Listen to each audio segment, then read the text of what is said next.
Recording in progress. Recording stopped.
All sound production.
Yes. What's going on, family? What's going on, guys? Welcome to this morning's stream. How are you guys feeling in the chat, family? Drop those locations in the chat. Let me know how you guys are feeling in the chat, because we are back with another For Your Mother New York session. Super excited to be here with every single one of y'all. Let me make sure that you guys can hear me loud and clear as well.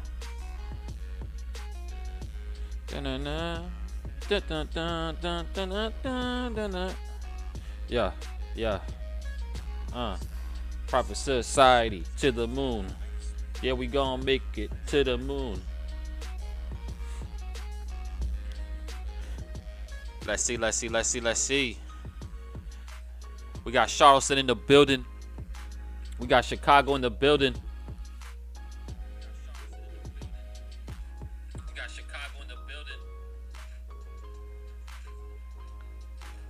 Making sure you guys can hear me. Yeah, man, it sounds pretty good.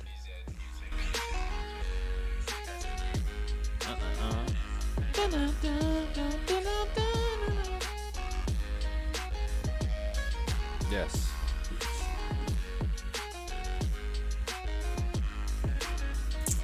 Yes. We got Riverside, California. What is up? Chicago, stand up. I see y'all. We got Dallas, Oklahoma City, Alabama, Ohio, Texas, Tennessee, New Jersey, Portugal in the building, Rotterdam, Nigeria as well. What's going on, family? Super excited to be here with every single one of you guys this morning. So we about to see if we can find some setups, man. Let me put myself on the screen today, man. I want you guys to be able to see me today. Don't mind the messy bed in the background. Let me go ahead and zoom in this a little bit. Let me go zoom in a little bit. You guys can't see the mess. All right, there we go. Yes.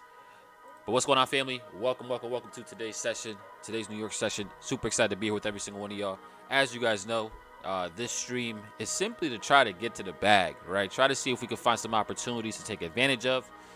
And we're going to do just that, right? We are going to do just that. So as of right now, it is me on the call, but, the rest of the team, guys, will jump on slowly but surely. One thing that I said last week that we were probably going to do is start going live a little bit earlier. So we went live about 30 minutes earlier than normal. But I want to start going live around 7 o'clock for y'all. All right, starting at 7 o'clock. 7 a.m. Eastern Standard Time streams. That's what I want to do. All right, how would that be, guys? You guys want us to go live at 7 o'clock? Would that be beneficial or nah? Let me know in the chat. But let's see what we got here. Let's take a look at the markets. Let's see what is going on. Oh man.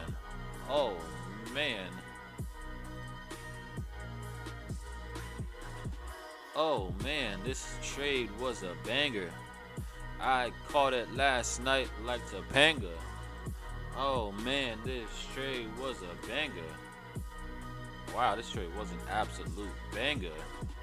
Yeah, this trade was a banger. Pulling out the jet that's chilling in the hangar. Really wanna tell you, Interesting. Yeah.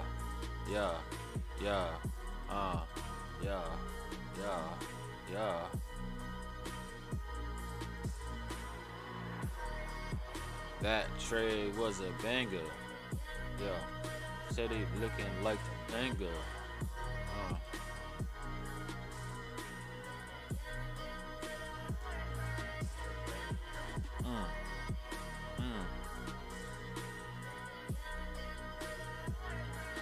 I'm trying to wake up, to be honest with y'all. That's why I'm trying to rap. Get me energized. All right, let's see. 7 a.m. I'll be up at 6.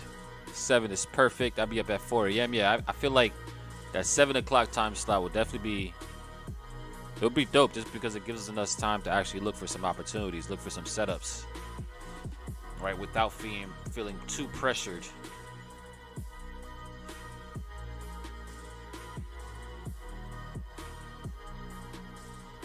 I don't know, family. I'm going to be keeping my eye on this GU up here. right? This was the setup I was looking at last night. This thing absolutely played out perfecto.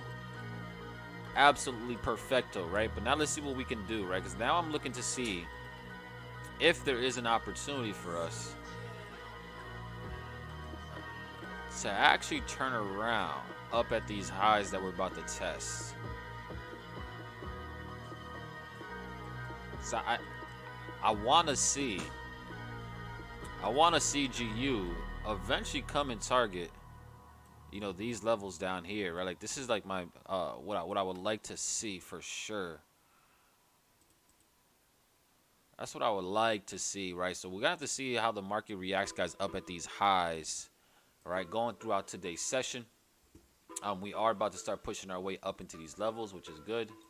So I'm gonna keep my eyes on GU, all right? GU is definitely gonna be one I'm gonna be focused on for sure. See how the market reacts. You know, up at these highs, guys, up in my kill zone. Once we get up into the kill zone, I'm gonna start looking for that break of structure, right? Entry right here. And then we can go ahead and see if we can ride this thing lower, right? But that's one thing I'm gonna be keeping my eyes on for this morning, family, is this GU.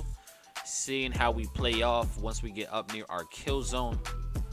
All right, above this 1.19100 level, above 1.19100, that's where I'm gonna be seeing what we can get up there. All right, I want to see the market give us some type of a reversal, personally speaking. But, right, this market might come and even want to run some of this liquidity that's above here, right? But in the meantime, I'm just gonna see how we react up here, right? If we get some type of an entry up here at these highs, then I'll definitely go ahead and take it. All right. If not, then yeah, we'll just be patient. All right. If we don't get what we're looking for, we're not gonna force it, but we will be keeping our eye on it for sure. All right. So that's what I'm looking for, GU. I want to look for that reversal up off of that kill zone. See if we can get it. All right, let's see going lower time frame. What we got lower time frame. So we don't got nothing too crazy lower time frame. Yeah, now we just gotta be patient for GU, family. Let's go ahead and see what else we got here. See what other ones we got here in the markets. See what the market has done. Okay.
Let's see. Trader by day, rapper by night.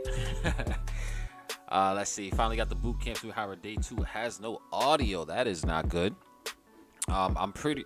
Did you actually message me or email me? If you did, just do it again, please. Do it one more time so that I can see it after the Zoom call, and I'll make sure to get you that recording. I got you. Don't worry. I got you. We're gonna make sure you get that situated. Let's see. Do you think GU can potentially tap 1.2 before reversing? It's possible. I mean, anything is possible in these markets, right? We do have, again, an interesting level, guys. So this is what I'm gonna be looking for GU, right? I do understand that we have some buy side liquidity above this high right here, potentially above this high. But I'm interested to see how we actually play off this kill zone right here first. Right, I think if we can go ahead and see the market come up into this level, there could be a chance for us to go ahead and catch a move back down. Right, probably to go ahead and target, this low down here, so on and so forth. Right, so that's what I'm looking for overall. But is it possible for it to go higher? I mean, of course it is. Right, the market gonna do what it wants to do regardless. All right, but I'm definitely gonna keep my eye out there. Now, if we do get up into that 1.20 level, see, then I'll just be a little bit more patient, because if we break above that 1 point, I think we're more so likely to come back to test the high of this entire range. All right, so if we break this kill zone that I'm looking to play off of, I think at that point we're probably gonna come all the way back up to this 1.203 just to fill out the rest of that wick, possibly even break this high to capture some type of liquidity that could be up there. And then we can also see that thing eventually reverse, right? So that's what I'm looking for. My initial play is going to be off of this kill zone right here. And then if it does break it and we take that loss, it is what it is. We'll see how the market reacts up above that 1.203. So that's where I'm at for GU. See where we're at with that. See if the market can give us a play. And yeah, we'll see what happens. All right, let's see.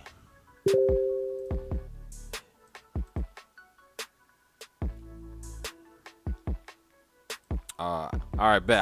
I'll check the messages. I'll check my emails as soon as I'm done with this. I got you. All right, so let's go ahead and take a quick look at the markets, guys. I mean, at the news real quick. All right, take a look at the economic calendar. All right, see what we got to deal with going into this week. All right, so we do have some New Zealand news later on tonight, family, with their interest rate decision. As of right now, they're expecting to raise rates by 75 basis points. Right, again, who knows if they're going to do it or not. As of right now, I think they are, right? That's the expectation. But that's going to be something that is going to shake the markets for sure. All right, so definitely be mindful of that, guys. We do have the RBNZ interest rate decision. All right, so if you trade New Zealand dollar pair tonight, it's going to be a crazy one, right? There could be a lot of volatility. Now, going into tomorrow, we do have a bunch of PMI data for the pound that could definitely bring some volatility. But then we also have initial jobless claims, and then this is going to be the interesting one, right? The meeting minutes, to see ultimately what the Fed has been talking about in their meetings, right? This can give us clues as to what their plans are, clues as to what sentiment is. All right, so this is going to be very interesting, guys, to see how this, or when this, not even when it releases, but what's actually in the actual meeting. Now, I'm pretty sure we already know what is actually being said because we stay up to par with this, but that is definitely going to give a little bit more insight for sure. And then we finish out the week with Thanksgiving. All right, it is a major holiday over here, guys, in the U.S. Okay, so because it is a major holiday, you also have to be mindful that it could be a very choppy week. Right, Thanksgiving week, guys, is normally a choppy week.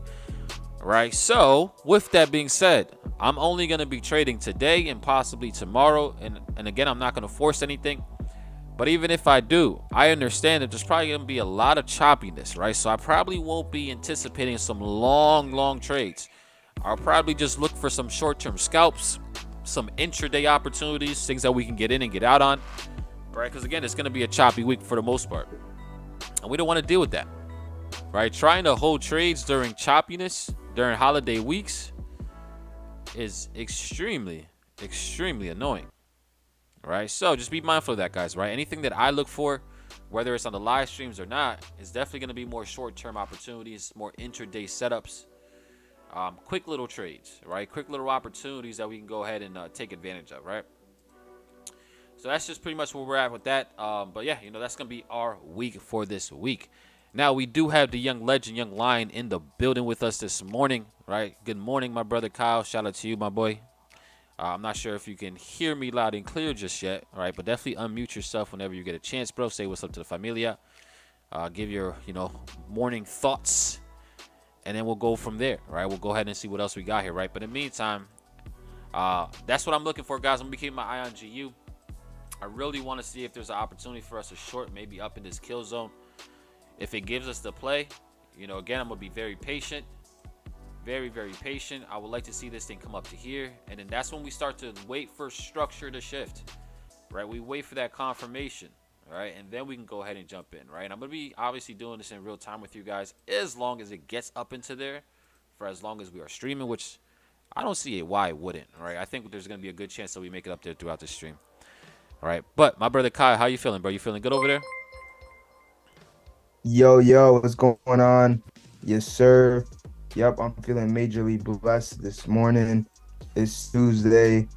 I'm excited to hop on the charts. Honestly, I really like what you have right there on GU. Honestly, I feel like I probably will end up getting into a similar trade, kind of like that on EU actually. I will kind of go over EU a little bit because, they kind of look similar.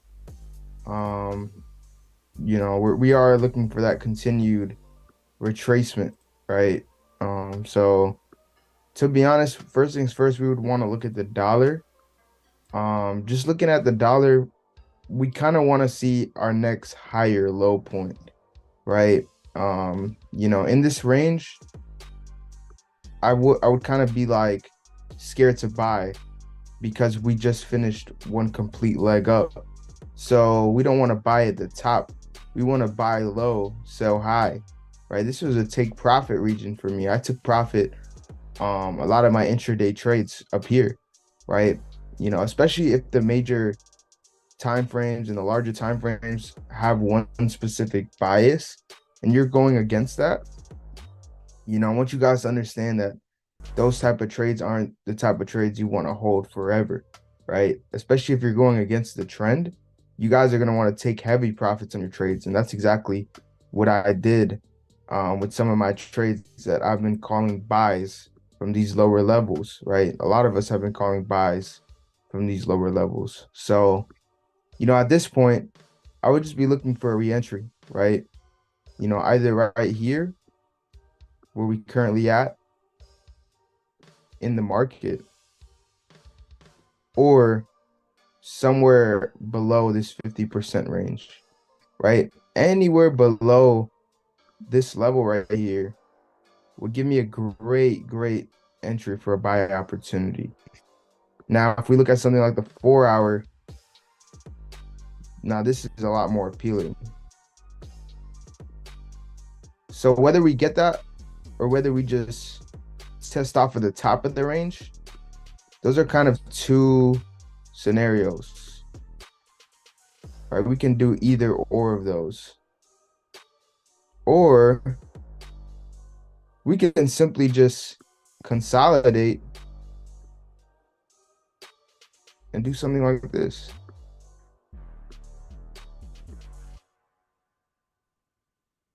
Right, that's a possibility of what could happen, especially since it's Thanksgiving week. So since it's Tuesday, guys, I'd only be looking for entries on this second leg, maybe tomorrow and Wednesday. But today and Wednesday, which is tomorrow. I'll only be looking for entries today and tomorrow. On Thursday, if there's, really not much, I'm not gonna be looking to trade, especially since it's a bank holiday. I'd be kind of sitting on the side. Now, this dollar feed actually kind of shows the buy a lot more cleaner, right? So, it kind of has the imbalance right here. The same regions that I'm looking to buy on the other chart feed, it just looks a little bit more cleaner, right? We have that imbalance. So who knows, right? It's 8:30 right now.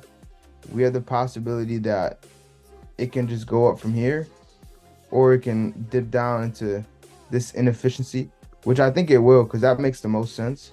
We want to at least fill some imbalance before we reach our next high. So I feel like it's either just gonna go up from where we're at right now, test the top of the range, because in accumulation sometimes it just tests the top of the range, or we can get that smart money play where it comes back to fill inefficiency. So there's two options. Now with GU, we are kind of tapping into this 4-hour candle. Do want to make you guys aware of that. I'm somebody that always look at the higher time frame. So, I missed a lot of moves just waiting on the 1-hour move. When on the 4-hour, it just mitigates on the 4-hour and just drops. So, I want you guys to just keep an eye out and just understand that we just mitigated on the 4-hour.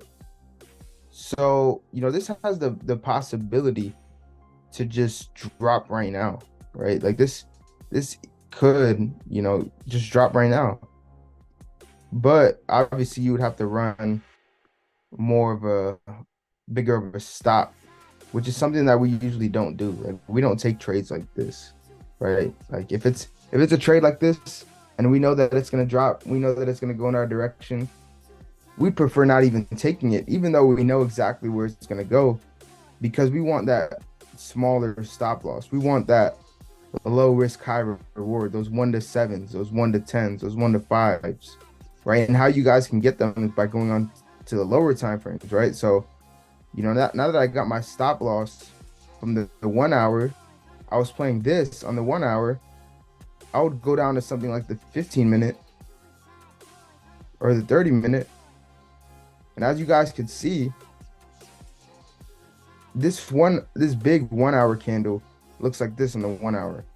When we go down to the 30-minute, it looks like this. So instead of just playing this, we're going to refine the inefficiency point. We're going to refine this POI. And instead of just playing that 1 hour candle down here, we're going to go down to a lower time frame and we're going to see that there's some imbalance right here, right? Price left some imbalance right here with this candle, right? So if anything, I'd be looking to play this 30-minute candle to kind of reduce my stop loss a lot more and, kind of just let that ride out. Or if you think that the 4 hour is going to be that move, you could even play something like this. And all of my trades are half risk. So, if that's something that you like to do, understand that you can take 4 possible entries and still all you need is 2 to 3% on that trade and you would come out and profit with all your entry attempts. So, I'm really liking that GU sell. It's also looking clean on EU. So, I kind of have this level marked up on EU. This is our last inefficiency point. This would kind of line up with what the dollar is doing on this feed. So if the dollar decides to come down and fill inefficiency today, that would be something that we see happen at 9:30. It would be kind of maybe like this. Maybe when 9:30 comes out, we can get like buying, or 9:30 comes out and we just go up. So that's why I'm kind of in both entries, right? Even though I kind of like this entry right here, right? You don't want to miss your entry, right? Just because, I know the directional bias. I have 2 entry opportunities. I'm prepared to take the risk on both. If I lose on this one, I only lose 0.5% and I can get back my 3-4% up here. So that's my mentality. I'm playing this with like a half risk. And even if it gets stopped out, I'll be playing it again up here. So no matter what, if this thing sells off, I'll be in it. So, kind of the reasons why I kind of got into this sell a little bit preemptively is because when we look on lower time frame, this just looks like a choppy sideways correction. And, we want to pay attention to this too. This is very important structure points, very key structure points that I marked out on my chart. See right here on a lower time frame, on a higher time frame, it just looks like a candle. But when we look onto the lower time frame, So we tapped into this 1 hour candle. Now in a 15-minute, we created this live OB action.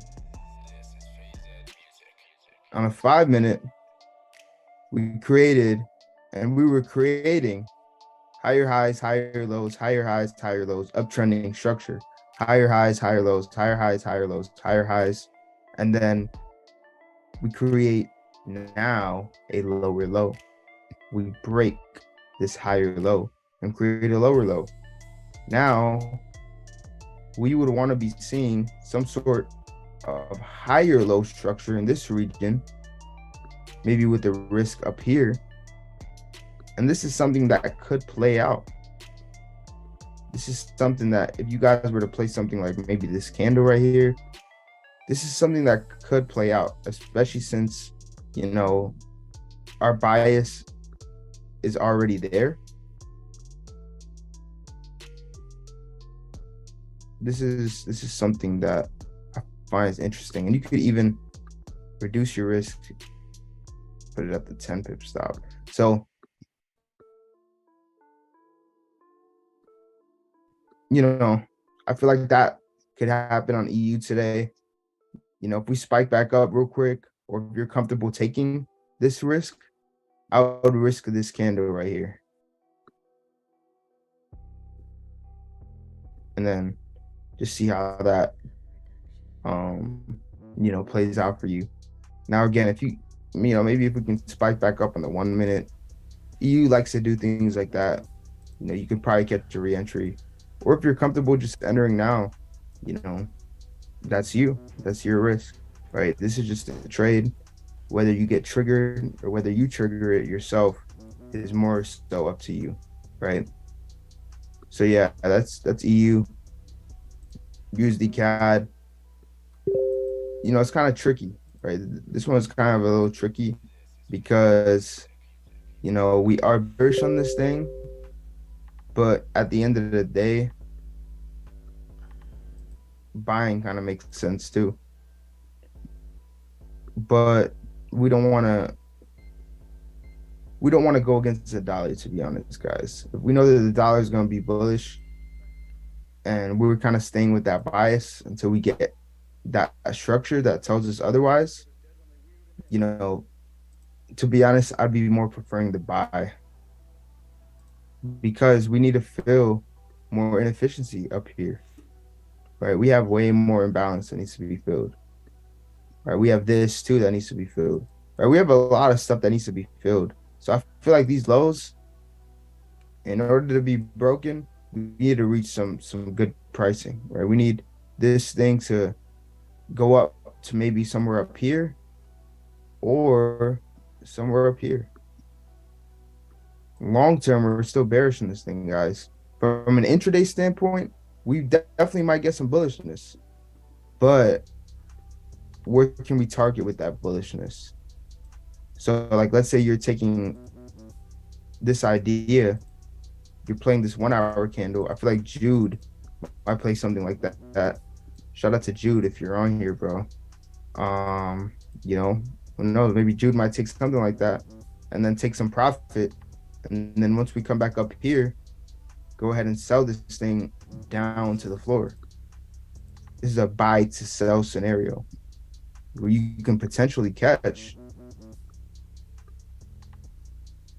somewhat of a 1 to 5 on the buy, so you can get your nice little 5%, your nice little daily profits. And then on the swing entry,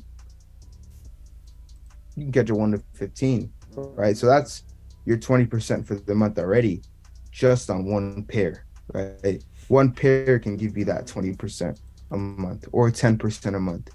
You know, however much you're looking to dramatically change your life, dramatically change your income, you know, past that funded account, right? Whatever your goal may be, break it down, right? Whatever your goal in life is, break it down to a percentage goal. How much percentage you need to grow your money, right? And target that percentage on a smaller basis, right? If you're going for 10% a month, then it would only make sense that if you're up 3-4% on a given day, that you take majority of your profits, right? Because you've already hit your monthly goal, majority of it within one day, right? So why not, secure that? Why not, realize that?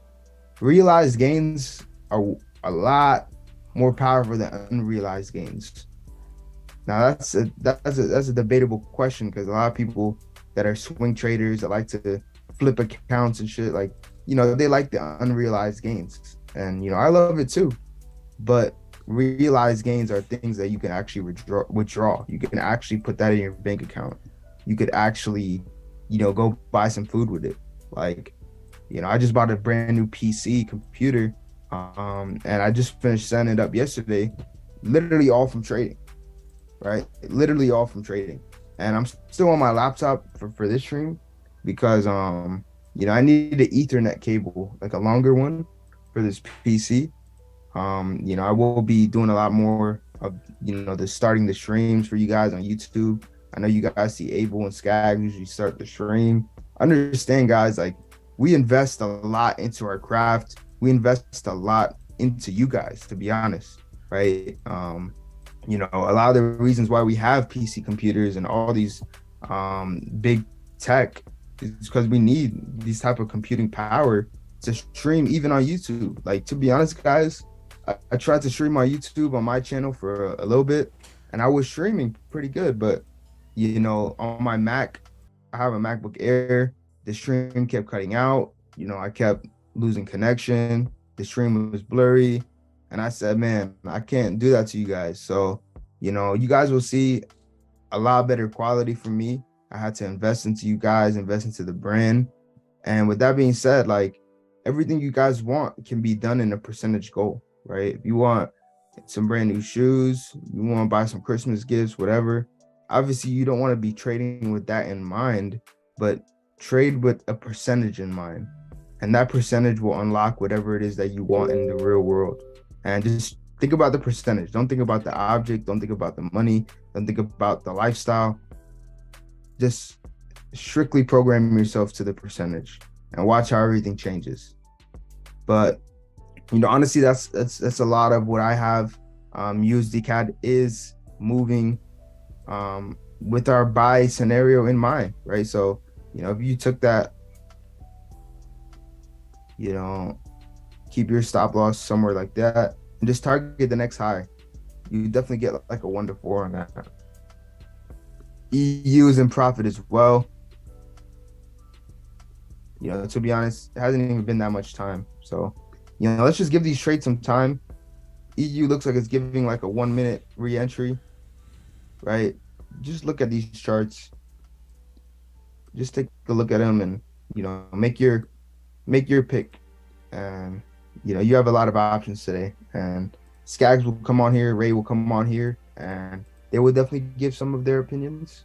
That's a lot of what I have for today. Skaggs, you're able. Are any of you guys on here, and you guys have anything that you would like to share? I mean, I definitely like the biases that you're at, for sure. The only thing I'm keeping my eye on for EU is I think EU still has a chance to go above 1.028, right? So I think there's still a good chance that we actually go ahead and, get above this buy side liquidity into that extreme level at the high of the range. But overall, I still think that what you're looking for could definitely end up playing out, right? But I would be looking for sales above 1.028 if I was looking for sales. All right, but we'll see what happens though. All right, see how the market plays out. Overall, stops should be above the range anyways, regardless of where you enter. For sure. Yeah, so for sure. Ray, are you on here, bro? Yeah, I'm on here, bro. What's good, Joe? How you feeling today, man? I'm good, man. I'm good. I had a late night, so I'm a little tired, but yeah, me too, man. Yeah, we gotta get to it though. So, but yeah, man, I'm blessed. I can't complain one bit. Me looking at GU right now, so You know, looking at that sell from the same point from the Sunday stream, 1.1918 still in play for me. So yeah, that's just what I'm waiting on personally. 1.1918. That's crazy. That's exactly where I'm looking at too. That I talked to everybody about earlier. Where Yeah, I like that. I like that level up there. so yeah, that's pretty much what I'm gonna be taking a shot at. Let me see.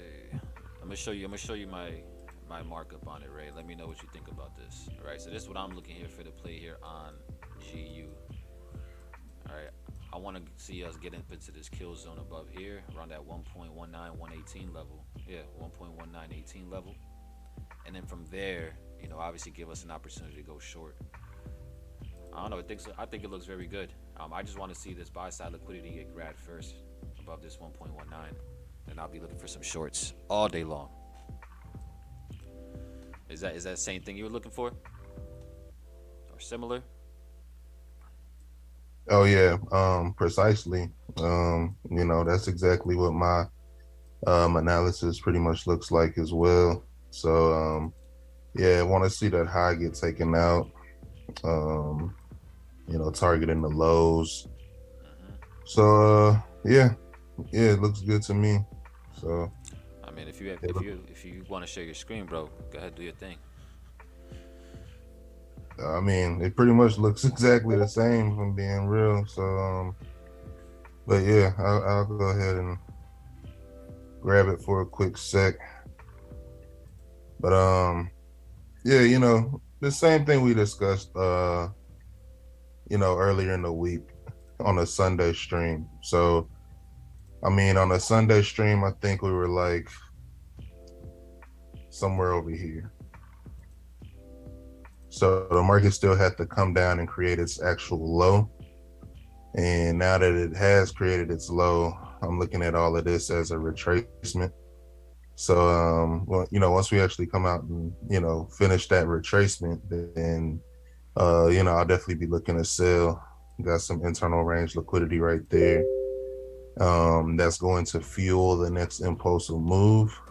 Got our weak lows here as well. So, essentially, that's all I'm paying attention to. You know, we're obviously leaving higher time frame zones. You know, we're taking highs, making weak lows. So, you know, I'm playing off of this point of interest out here from the higher time frame. So just looking at it from the top down, that's essentially what it is that I see going on.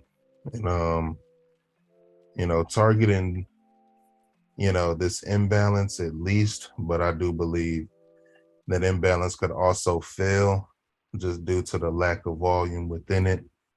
So you know, I am looking at this as a target, but I'm also, you know, curious to see if it'll buy from here. There is a chance that it doesn't, because, you know, in my opinion, this is a fake imbalance.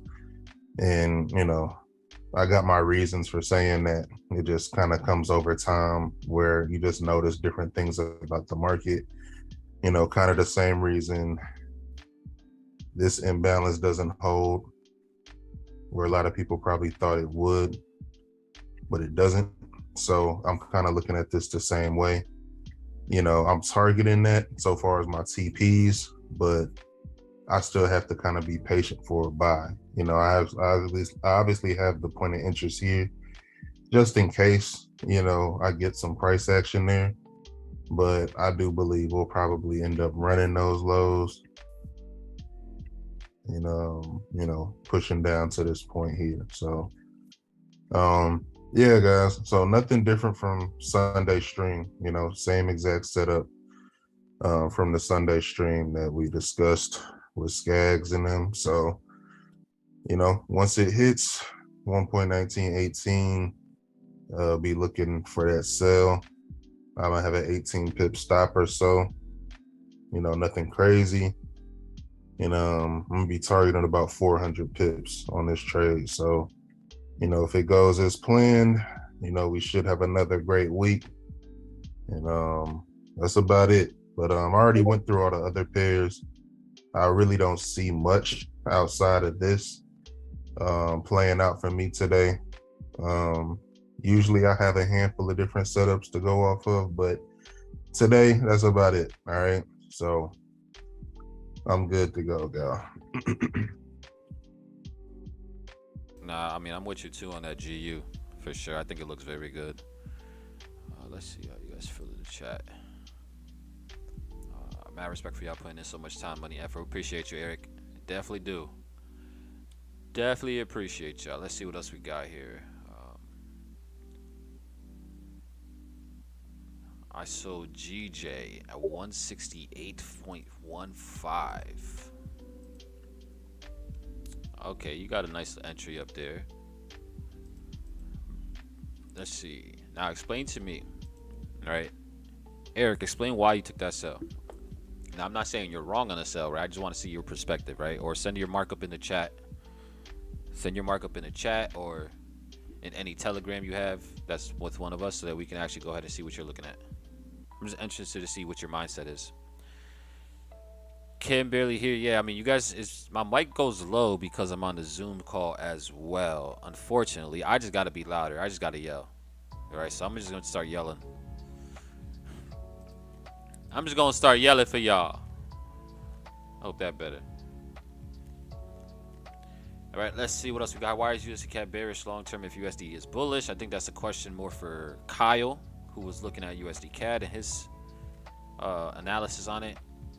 So if Kyle, if you ever want to go ahead and jump on, bro, and just, you know, explain that whenever you get a chance, for sure. Let's see how you feel about EA. All right, so I'm taking a look at EA right now as well. I don't really see anything too interesting for me on EA. Yeah, like I'm not really seeing too much at all, just because it's a very choppy market. Like this market been very, very choppy for the past week or two. No, honestly, it's been very choppy for damn near an entire month. All right, but for EA, the only thing that I could potentially consider, or not even taking a trade on, right? But I'll show you guys right here. Let me go ahead and show y'all. All right, so I'm just looking at what the market is doing, right? And what we have done. Again, just keep in mind, guys, we are very range bound. We have been very range bound here. So the only thing that I could see is that we ended up spiking below this low, possibly grab some liquidity, and then we've seen a nice little reaction outside of that range. Nothing too crazy, but I do think this trend line right now is also, you know, creating more liquidity. So I would probably be looking for this thing, guys, to possibly go ahead and go higher. All right, this would be my potential opportunity here, right, for Euro AUD, if there is anything, right? There isn't that many opportunities here that I see that look anything good, but you know, maybe below this 1.545 level, there could be an opportunity to go ahead, you know, and look for some longs, all right, to bring us back to the upside, right? So it could look something like this. Maybe just back up to these levels of structure, possibly back up to the highs as well. You know, there is a good chance that it could go up there, but yeah, you know, this is how I would play Euro AUD if I was taking it, all right? Something like this, which is not bad, risking 10 pips to go for almost 50, almost a 5-to-1 risk reward. So it wouldn't be bad, right? And the reason why I'm looking at that, guys, just because of the reaction that we've seen out of this level of structure right here, right? Once we came down into this liquidity pool, liquidity pocket, you know, we spiked below it, and then we've seen a pretty decent, you know, move to the upside. I mean, just look at structure, right? Go back to the basics real quick when we're reading structure. We had this lower low, lower high, same low, lower high. We spiked below, created a new lower low, and then we immediately shifted, right? That broke this internal structure right here. All right, so that could lead again to, you know, some higher pricing for sure, right? But that would be the only thing I would be interested in for Euro AUD if I was gonna take it. It would be a buy below this 1.545 level. I would need to see price reach below there, and then down off of that level, look for that, you know, bullish structure to start to show itself. Yeah, somewhere down here will be pretty lit. Probably right here at this little order block. It's actually a not bad looking setup now that I think about it. We'll keep our eye on this one. I'm gonna keep my eye on this one as well, right? I'll keep my eye on this Euro AUD.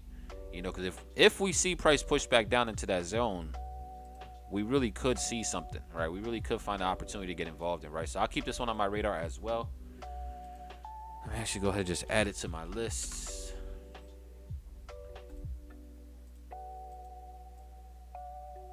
Yeah, we're gonna see how this one plays out, guys. All right, I think it looks good, but we just need to be patient though.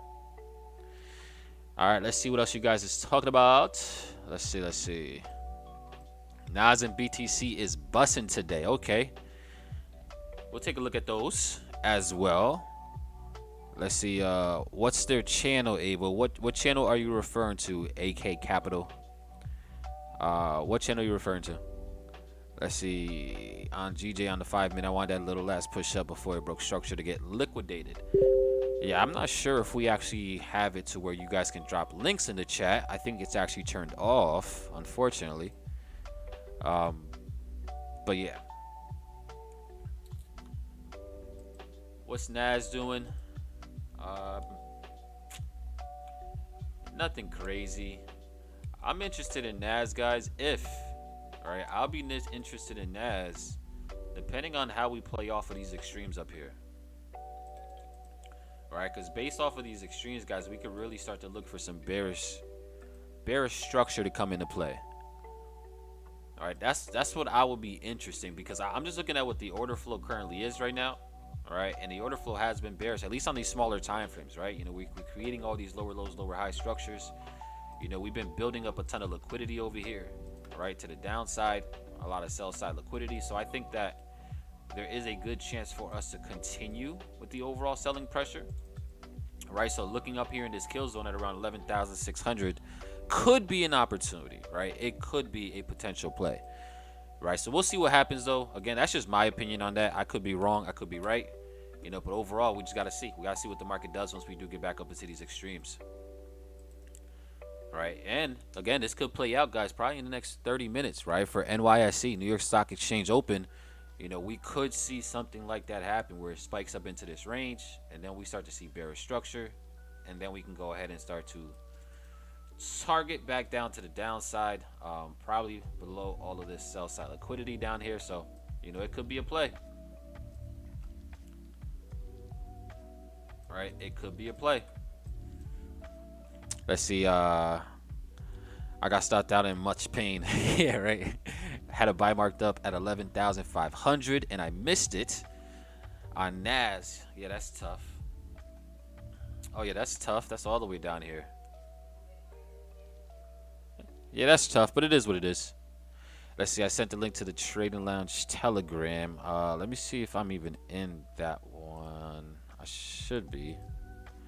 Okay, I see it. Let's go ahead and bring this up real quick. All right, so this is Eric's markup here for GJ. Let's see. Let me see what you broke down while you're looking for it. On GJ, on the 5 minutes, I wanted that last little push up before it broke structure to get liquidated. Okay.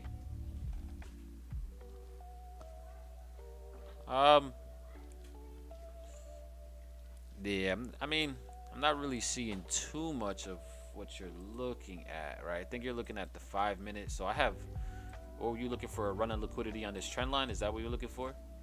Right, is this what you're talking about, grab liquidity, or was it above, you know, just this high right here? You get coffee, right? Need coffee. You need coffee? Yeah, so I mean, let me see where you're thinking at, Eric. Right, I want to see where your mindset is at, where your thought process is, right? Because all I see is the dotted lines, right, which is pretty much just marking off structures. But what level of liquidity were you referring to? All right, was it buy side liquidity there? Was it trend line liquidity here? Above the high into the trend line, targeting the low. I mean, it is possible, right? You know, if especially if we see, you know, if we can get back below this trend line right here, which again, the trend line is more so just to identify where liquidity is, right? Keep that in mind, guys. Anytime you see a trend line on my chart, it's not to trade off for the trend line. It's more so to identify where liquidity could be positioned, right? We think a little bit on the opposite side. But if this price comes back into this level, guys, and yeah, there is a chance for a price to go bearish off of there, right? There is a possibility. But, you know, I'm not in it, so it is what it is. Literally what you just marked in a way. Yep. if you want, bro, I'm actually in a GJ cell as well. Um, There so you go. I could actually, I mean, maybe give some more insight. I don't think I see what Eric sees, but I can break down my setup Yeah, for those. I've seen a lot of people asking about GJ here. for sure. Do your thing, bro. So here I'll share with you guys what I got real quick. I don't know why I'm looking at USD CAD for any reason here. Um, so yeah, I'm actually, so first off, good morning, everybody. I know this is my first time speaking. I've been a little busy on the back end of things and kind of just, letting these boys do their thing. So shout out to Kyle, Abel, and Ray for kind of holding it down. But I have begun to go into GJ shorts myself. We've kind of talked about this on Sunday. We were waiting for it to finally push above and make this market fully efficient here at the 167.70 area. I was actually looking at potential shorts here, never really executed on anything, mostly because this candle had already formed and I felt like I had missed it, so I kind of just was letting it do its thing. But we kind of came up here, we came to another big area of interest for me. This is mostly just an area of supply. There's very specific reasons why we look up here, but the liquidation of this supply level is really what I'm playing. And then if we kind of just go to the lower time frames, a few things about this. Again, it's very efficient up here, right? There's no, imbalances left. This morning we've grabbed, again, additional liquidity below this low. So you guys can kind of see my setup on the chart. I am short from like 168.15 more or less. And we are looking for a longer term spillover, potentially all the way down to 162, but realistically, we're looking for the first push below 167. So yeah, this is a setup that I'm in. For me, it's less about, that's actually like the last scalp that we had last night. It's what we executed off of this lower time frame stuff. Trying to make Ray proud of my little internal range liquidity play there. But yeah, basically for me, it's less about like this diagonal liquidity because I really dislike diagonal liquidity. But we did kind of push above this area, then even this wick. And for me, it's really to do with the buy effort too, right? There's not much volume behind this move. Price did very smoothly kind of come up and capture this liquidity, and we're not seeing any sort of follow through. So I have been in this trade.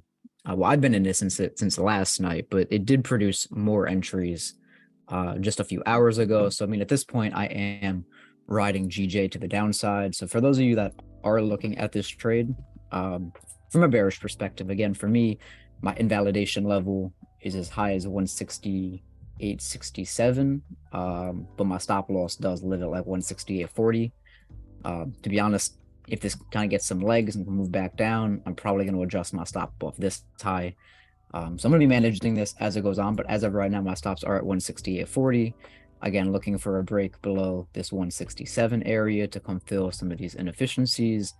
And then eventually, because it is the holiday week, so I do expect this to kind of be kind of annoying this week, to be quite honest with you guys. Again, heading into Thanksgiving week, I'm really light on my risk. This was like a 0.3% risk, taking into the account of the week and like what we to expect. Again, I'm not expecting drastic moves out of this. So we'll see if we can get below this 167 this week. Maybe, again, that has to happen, basically by tomorrow. Otherwise, it's probably not going to happen. But yeah, I am on the 4-hour basis right now that we're kind of like testing up in the supply and seeming to hold below it.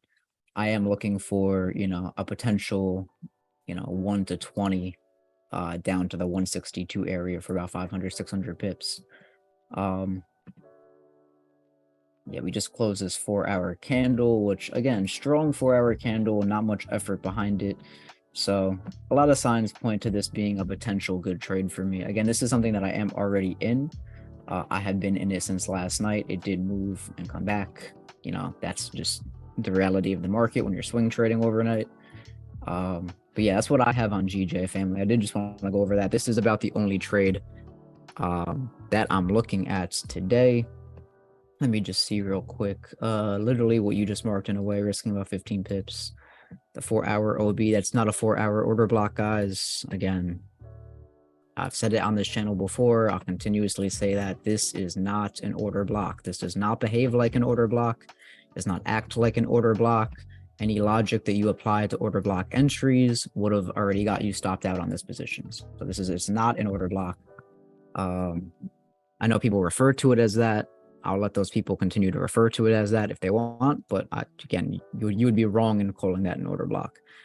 I get lost in small time frame stuff. Yeah, most people do. That was my whole purpose for looking at it yesterday night. I'm in that with you. See if I'm seeing things similar. I just can't break it down. I mean, again, I have years of experience. I hopped on the chart around 11 midnight. Continuation block. Yeah, there you go. There you go. Can I look at US 30? Yeah, I could take a look at US 30 for you guys real quick. Again, I don't really have too much that I'm actually looking at. Again, I don't really know what you guys would be doing with this. This is very choppy, been very choppy all week. Not my type of market to play. This is very clearly going to break this market structure here before we move to the downside. None of these highs are what Ray would call a strong high. None of these are what I call a phase C high. So I doubt these are going to hold. We're probably going to push above here. If you're looking at like lower time frame stuff, yeah, I mean, the fact that this wick filled is very obvious to me.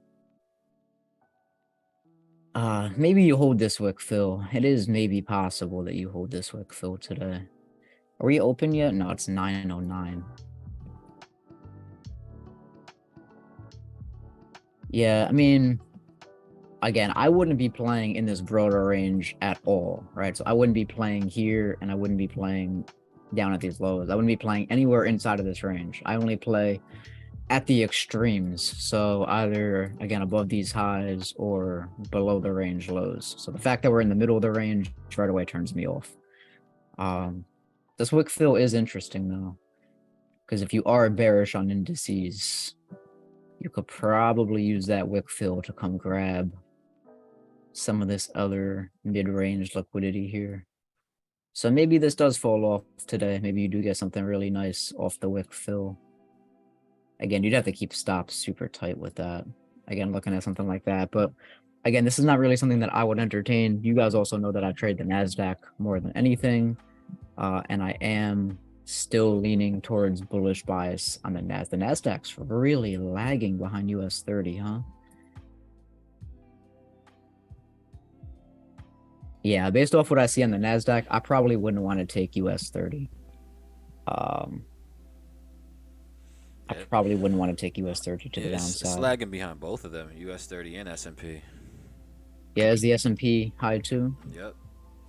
It's at least a little bit higher. I mean, this could also be, that maybe the NASDAQ is leading. I mean, because again, like this has a lot of liquidity built up below here. Like that's like my worry is like US 30 and NAS like do have, you know, it's kind of like in range liquidity to come grab. I mean, it is possible. It really is possible for NAS to lead though, especially just looking. NAS can still come below this candle, you know. Because I just look at NAS.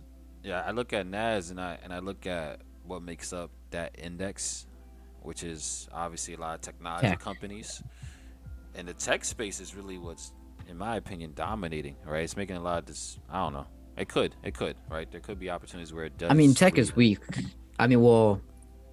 Yeah, I don't know. Tech has had really bad earnings, but the entire market is kind of in that state. So the overall macro, the whole markets. Yeah, I mean, I look at things like, you know, this liquidity sweep that couldn't hold, and again, you're just building up liquidity down here. So maybe these do fall off pretty nice. The NASDAQ does come test below here. We do get like a nice put. I mean, there's a lot of inefficiency to still target. Like if you're gonna trade from the efficient price action towards the inefficiency, then you would be right to be looking for shorts. Obviously, there's still more inefficiency here.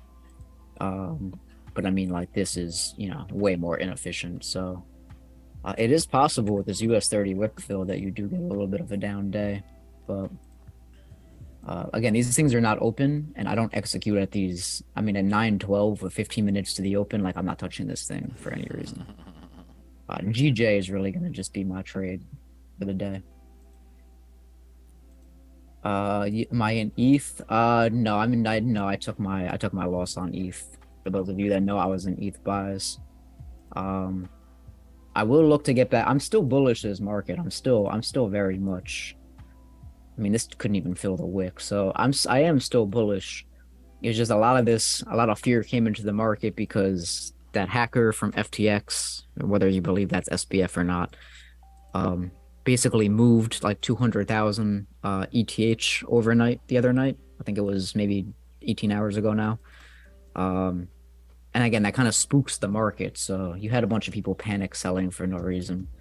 But I still do believe in this ability to recover. I think a lot of the noise from FTX, which is all of this, it's over. Now it's just the market is just absorbing that supply and kind of handling that supply and demand. So eventually, whether or not this breaks these lows, which is going to be the most logical thing to wait for, I do believe that eventually this level will get taken. But yeah, I'm no longer in Ethereum buys personally, but I am buying crypto every day, so am still bullish. What's GJ doing? Nothing fancy.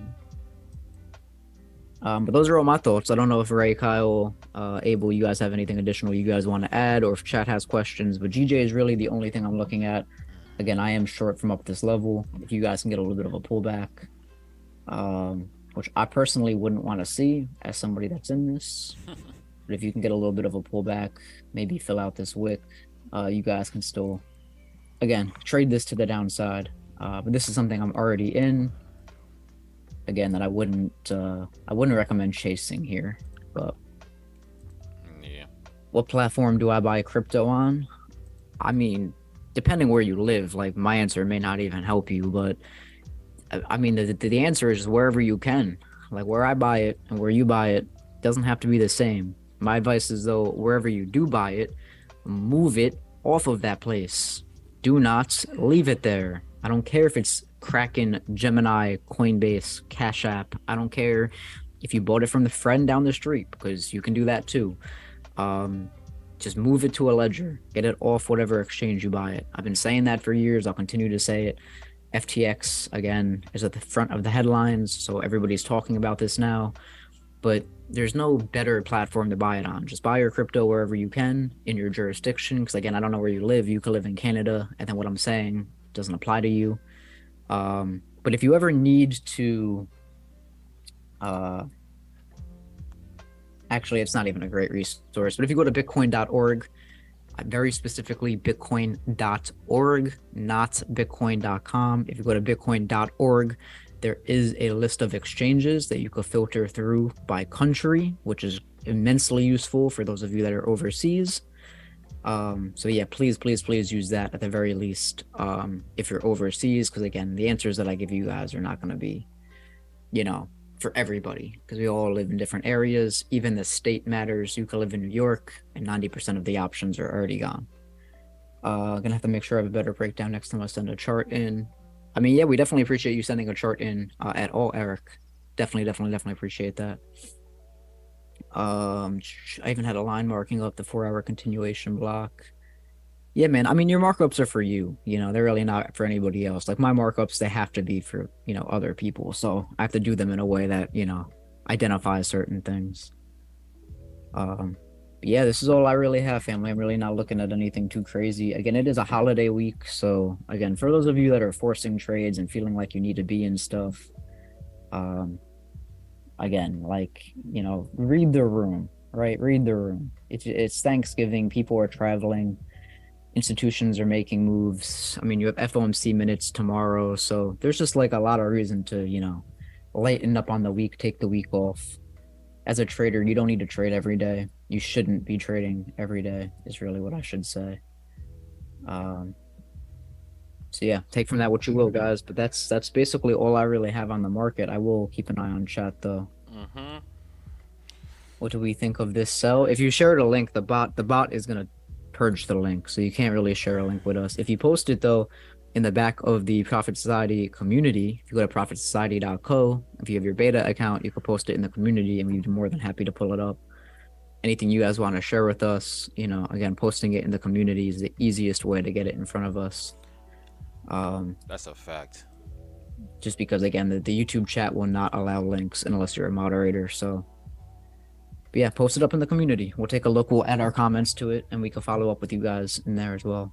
Any thoughts on gold? Yeah, I did pull up gold. I wanted to see what it was doing. Again, this is not really in an area that I want to trade it at. You have FOMC minutes tomorrow. You have the holiday week. I know I said I wanted to see what happened when it came below this level. It hasn't done anything of interest to me. Again, we're continuously moving into this inefficiency, this imbalance, which is probably going to be a really slow fill, but we probably will fill it. And again, we probably still will look at the 1700 level being taken out. If I was going to try and trade this, I'd probably want to get entries above 1757, kind of like what we're looking at on GJ. But until we get up there, there's really no point in even discussing that because I'm not interested in selling over here. I mean, there is some interesting wipe of this, but again, that's we can't play this anymore because it's already happened and it's no longer relevant to us. Can I look into oil? Yeah, I know you guys want to know what's going on with oil. She has this really annoying kind of V-shaped recovery.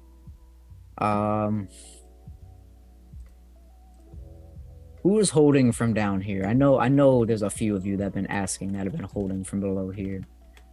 I would tell you the most obvious move that I see on this without over analyzing it is that you're gonna swipe above this, in which case everyone's gonna want to buy, and then it's gonna give you that really aggressive correction, basically to the point that you're gonna come and take this wick and play really close into this. So again, this is like a move, this like instant little V. Like once you break structure, you're going to be very aggressive to kind of come back down and test the bounds of that. So if you are in from down here, again, I would look to make my 50% exit above here, above this 8250. And then I would be cautious because again, this is it's gonna play out as like a really ugly inverted head and shoulders, you know, where you have like the shoulder, the head.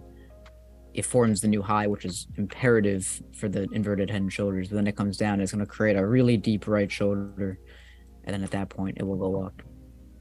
So yeah, be careful on this. If you guys do have entries down here, I know you guys are looking at it like, oh man, I sniped the bottom. But more times than not, this kind of pattern, again, after it makes this piercing high here, it will come back. And if you are down here and you do have this nice entry, I hope it doesn't. I hope it does just take off to the moon for you. But I don't have an entry, and this is what I would be looking for. Buying from 75.48. Yeah, sheesh. I mean, yeah, what did you grab? The liquidity down here? Yeah, I mean, if you're in from 75.48 and you match the trading view price, meaning that your broker 75.48 isn't like up here somehow. That's beautiful, but just keep in mind, again, you want to pay yourself a little bit on the structure break, because if it comes back down here and fills this out this really ugly imbalance and takes out this wick, which again is a very, very, very logical thing to happen. I've seen this happen many times. You're gonna be sick if it erases that entire move. So keep that in mind. What would you say about the volume data?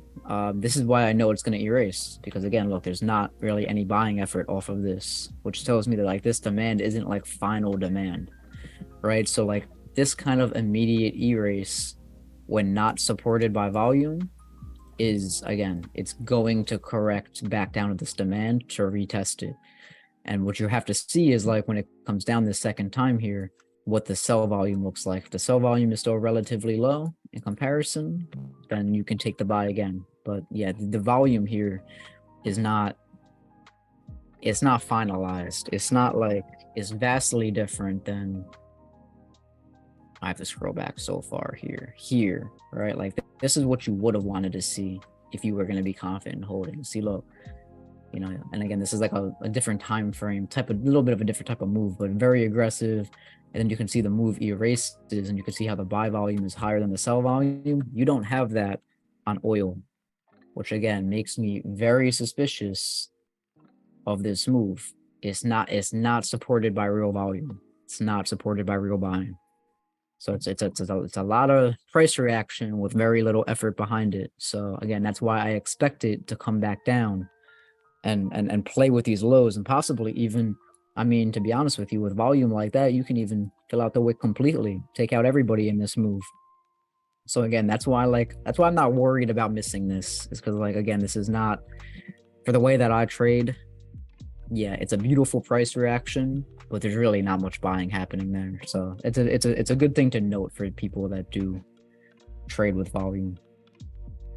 Would you say that spike in buy volume is enough to make it? No, I would say it's an unsustainable low. I see, but volume over took sell volume, yeah. Oil go shoot up. Cozy, bro, I appreciate you, man, but remember, you trade different, bro. So when you just shout out like random things like oil up, NAS up, Bitcoin up, bro, I'm gonna be real with you, it's not really helpful. And I'll tell you why. Is one, you're not giving any sort of parameters. You're not giving any sort of entry or stop loss parameters. So people are just gonna impulsively enter because of that with no path. That's like if I told you, drive down this street, and then it's like, okay, you drove down the street, and then like, now what are you gonna do? You're gonna make a left, you're gonna make a right, you're gonna go straight, you're gonna turn around. Like, what are you gonna do? So it's not really like narration like that really isn't good because we don't know what time frame you're looking at. We don't know what it's again, bro, share it in the community, bro. We would love to have you post it in the community. Again, you can't share it on the chat. I would love it if you could. The bot's gonna have a problem with that. I don't want you to get banned from the chat. I don't want your messages to get muted. So yeah, share it in the community, bro. Let us know.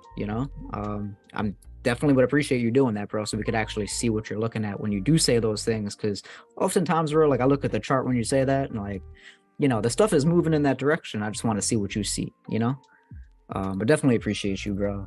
It's just like, again, let's not, give people the full direction, right? You're really the only. Yeah, it's true too. You are the only person that really scalps like that. Actually, that's not true. Devin scalps like that. Devin likes to be in and out the market as well.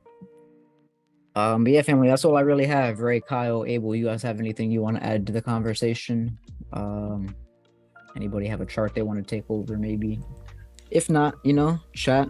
You guys gonna dictate it. We have about 5 minutes till the open. We'll watch the open, and then we'll go from there. But yeah, how's everybody feeling? Yeah, I think for the most part, we're just waiting, sitting on our hands. I think Kyle's actually in the EU, though. I know he was talking about it, and that ended up dropping a little bit for him. But like, that's like the only thing that we pretty much talked about. That's actually What's he like playing active. this candle? I mean, that's Yeah. So I actually did take a small EU position. Based off of we get the level 102.75 level. So on the 102.75 level, I took a little lower time frame sell. To be honest, this is something that I feel like I'm just gonna go break even on and just see what happens.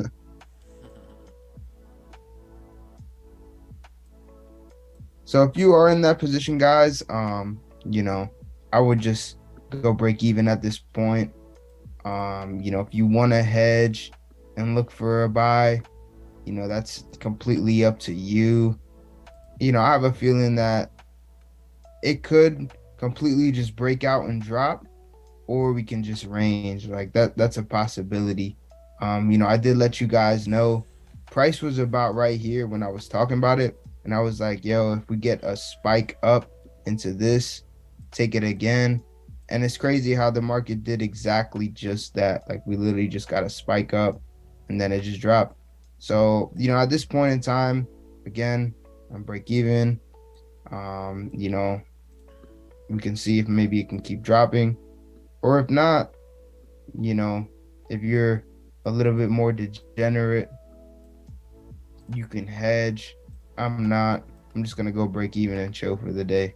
But yeah, I know a lot of people took USD CAD as well, based off of my analysis. Let you guys know I'm not in this thing, because it can reject right here, or it can reject right here. So if you are in it, just really reduce risk at this point, or go break even because 9:30 open. We don't know what's gonna happen. Like 9:30 open could take this thing up and have it reject from here. So let's be mindful of that.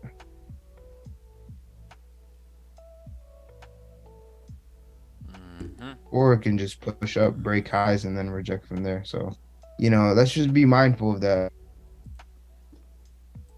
But yeah, that's what I have on USD CAD and EU sitting in profit. Just hold that break even. But yeah, I mean, yeah, that's pretty much it. Again, EU could break and go to the downside, or it could just trade up from this 1 hour candle and screw my trade over. We don't know what's gonna happen. But with that being said, just keep an eye out on this on UCAD as well. I will be looking for sells either here or up here. So, if you are in this buy, just be mindful. But yeah, that's pretty much it. Mhm. Yeah, we're just being patient now for the rest of us. Being patient. Just for Yeah, it's a holiday week, bro. it's, Y'all better Yeah. exercise a lot of patience, man. and that's why I'm looking at And that's smaller really time just frames going stuff. into like the next month too. I'll be honest with you guys. Like after Thanksgiving, you'll have like maybe 2 weeks of volatility. Basically into the Fed meeting. That December 14th Fed meeting is gonna be the end of stuff, for the most part. Because then you'll move into the low holiday volume around, Christmas and all the other fun stuff. So, into the new year. So the markets are looking at like last little bits of volatility, and sometimes the holidays can be a little volatile. It does depend. Some years you're a little bit more active than others, but usually it slows to a crawl where you're looking at like the same 7 pip range for 8 hours a day.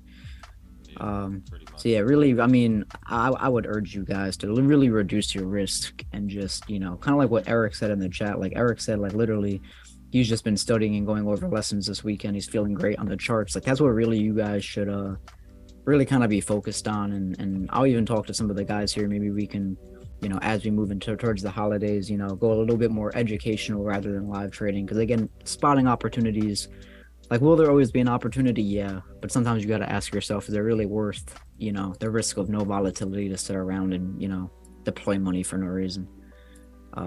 Yeah, backtesting, big too. So you're kind of moving into that time of year, to be real with you, family. I mean, there's always opportunities. Just don't like. I'm not swing trading right now going into the. Just me personally, because it's extremely choppy. You got to have a lot of patience. Like you really Yeah, a lot gotta of sit in your hands. intraday. So I'm just taking intraday moves, intraday scalps off these smaller time frames, 5 minute, 2 minute, 1 minute time frames, and just playing off of those, seeing what we can get. Because again, Yeah, that's a good adjustment, bro. it's just gonna be super Get a little choppy, bit lower guys. on the time frames. Yeah, like it's just again seasonality, guys. You gotta understand the market does start to slow down tremendously. All right, around the end of the year. All right, so just keep that in mind. The only thing that might still be active probably will be things like the indices, just because of obviously all the spending and just a whole bunch of different factors. But even then, it still could be very choppy. But Yeah, just, that's a fact. Actually, can we get how many of you is this your first year in the markets? We have any new traders, right? Drop a 1 in the chat if you're relatively new, meaning you haven't really traded through a holiday season into the new year. I'm really talking to all the people that have less than like a year experience at this point. Because again, you guys are gonna get to experience, the markets during the holidays. Like, look, see, there's a bunch of people here. You guys have never really even experienced a holiday market, so it is again like take our experience at hand here, right? This is my 7th holiday season in the markets. I could tell you it gets really, really, really boring. I would argue it's your 8th. Just saying. Wait, what you said? I said I would argue it's your 8th holiday.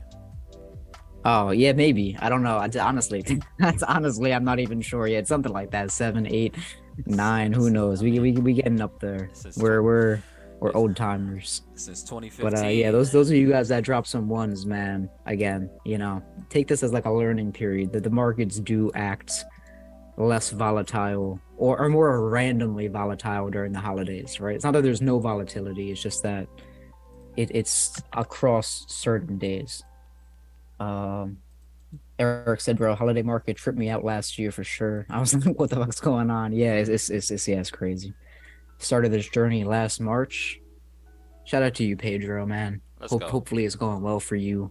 Leslie and Claudia, I see all you people that are dropping 1s. Alex, I feel like you've been trading longer, no? feel like some of you guys that dropped ones, that surprises me. Like Diego. Yeah, Diego and Alex. That surprises me. I didn't realize you guys had less than a year. Devin, you've only been trading for 2 years, Devin. I don't know if I believe that, bro. Yeah, I don't think I believe that either. I feel like I've known Devin for like 5 years, bro. I know for a fact. Oh, he's not including the HFX. Okay. He's not okay. I was about I was to gonna say I've known you longer than that, bro. Listen, You definitely capping. I got screenshots. Yeah, Screenshots of us. that's not trading. to say, bro. Like, nah, that ain't accurate. Just joined. Any anticipation for USD strength for the news coming out at 10? Vante, we appreciate you tuning in, bro. Welcome to the stream. I'm gonna have to refresh my memory on what's coming out very specifically at 10 here. 1 second. I mean, nothing crazy. Just yeah, as I said, I don't think there's anything crazy. nah, Is there? nothing for the U.S.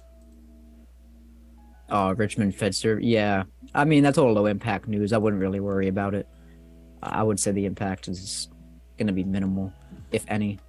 So New York Stock Exchange did open up. We are seeing indices pretty much go lower, starting off at least going lower. I mean, this is what I was looking for, guys. This is what I was telling you guys about NAS. What I would be interested in would be, again, up in this kill zone. You know, I wish I would have been paying attention to this a lot more, because we did get that swipe into that buy side liquidity above this high, and now we're literally starting to shift. But it's cool. You know, it wasn't in my kill zone per se. Probably still could have took something, but it's, you know, it is what it is. If we do get back up there for some reason, I think a small short-term trade, guys, can still set us up. But I don't know if we are gonna go back up there just yet.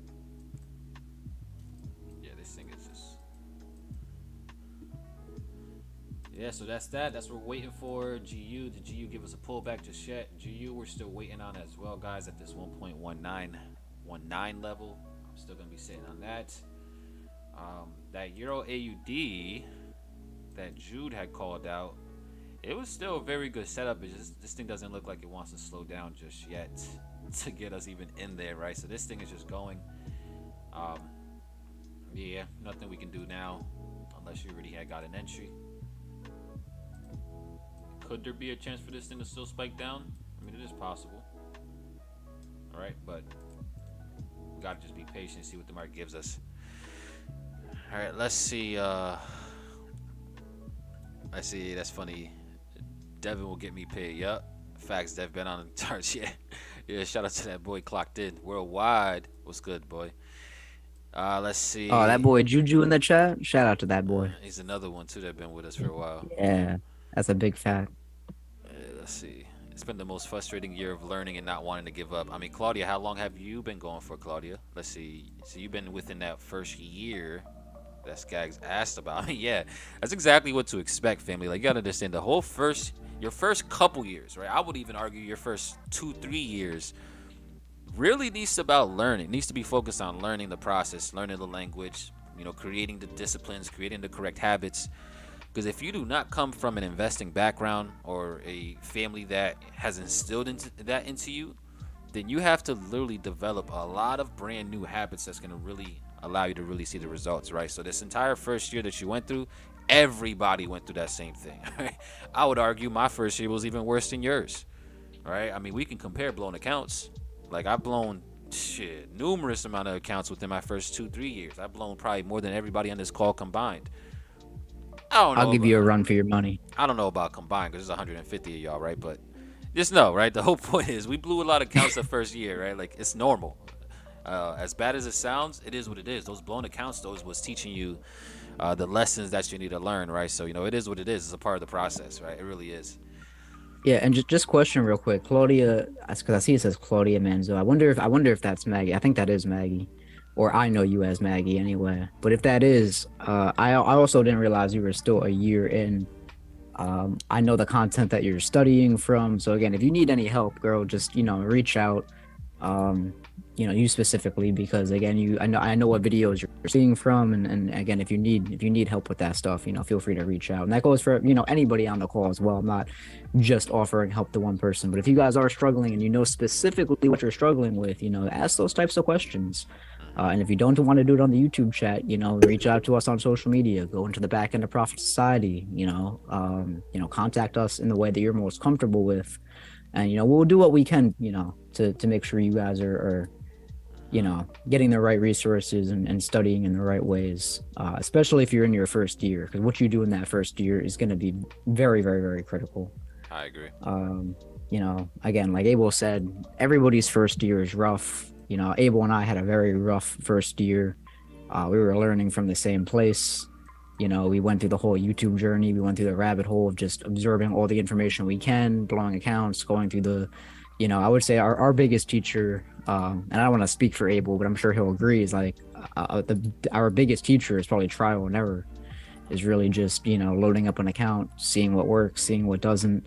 That's why, like, a lot of you guys know that I'm like really good at flipping small accounts. Like, why do you think that I'm good at that? Because that's the environment I grew up in, right? I grew up in the, let me blow a $50 account and learn, right? Let me do that, 200 times and let me learn. So it's like, yeah, we grew up in those environments, guys. Our first year, 2 years, 3 years was not as smooth as, our trading may seem now. Look at that GJ, baby. Keep forward. Yeah, family, definitely keep it. I'm seeing a lot of people in the chat agreeing. Alex said financial literacy has helped me level up the most. That's a fact too. Yep. Money management, big part of the game. The charts are just a small part of it. That's a fact. Somebody been trading 2 years. Juju says, nah, facts. He was a professional depositor. That's crazy. Fact. That was a lot of us. Yeah, don't be a professional depositor, guys. Be a professional withdrawal. That's actually, yeah, you want to make withdrawals. That's a lot of you guys on the call right now. Like, let's be real. Let's be honest. We were all professional don't be a professional depositors. depositor. You guys are probably wondering, what the hell's a professional depositor, right? Somebody that's a pro at freaking putting money in their account and not withdrawing just yet. Like, that's a professional depositor. And this actually goes into what we've been talking about a lot lately, guys, with just continuously adding money into your account. All right, like, I get it. You want to be this is the biggest issue that most traders have, right? They're starting off with smaller account sizes, and their goal is to become rich off of a $100 account, right? And that's just not going to happen, right? Especially in the early. I mean, it's not going to happen no matter how long, right? There's a very few amount of people that can really turn $100 into a massive amount like that boy Skags can do, right? There's not that many people that have that type of precision. But what you guys should be doing, you can be a professional depositor as long as you're compounding your account, all right? As long as you're following proper risk and you're depositing to simply give yourself more capital, that's one thing. But if you're depositing because you're constantly blowing your account, that's a big different story, right? So yeah, start to compound your account, grow your account, put money in your account, but just follow proper risk, right? And you'll realize that your account balance will definitely start to give you the results that you're looking for over time. Yeah, that's one of my favorite gems too. Is that, like, again, everybody thinks that you can only need to deposit to your account, when you lose it all, and it's like, nah, like, you could start a $500 account, trade it with nice risk management, grow it to like 550, become, confident in yourself, throw another 250 in there. Because again, a lot of people that start trading is like, you may not have, you may want to trade with like a $2,000 account, but you don't have 2,000 liquid right now, like but you'll have it over time. So again, it really comes down to being disciplined, because if you're not disciplined in the account, then you'll never get to do that second deposit, to buff your account up a little bit, because you've already blown it all. So, take it slow. Remember, you can continuously add to your account. You can continuously, you can make multiple deposits. There's really just nothing wrong with doing that. It's something that I wish I was, told early on too, because I mean, shit, I wish I could have all my deposits back. I've gotten them back in the terms of, profits overall from the market, but it'd be nice to have it back too. So yeah, definitely. Eric I'll said, add this, okay. just a little mindset nudge. Right. Like, to everybody on the call that's like, looking for the shortcut, right? Obviously there's technical, advantages that you can find in the markets in terms of strategy and stuff like that.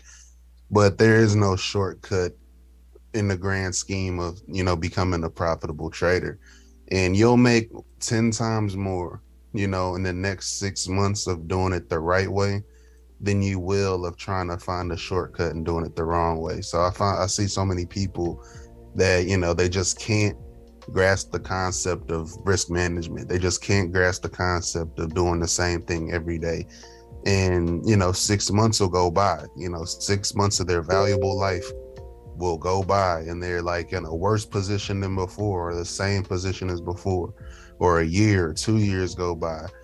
And, that's where the frustration comes in. And that's where people start to, give up on their goals of being a full-time trader. So I just want to encourage everybody on the call to just do what you already know, like what you already know to do. Like, you should be using risk management. You should be, doing the right things, because the compound effect is real.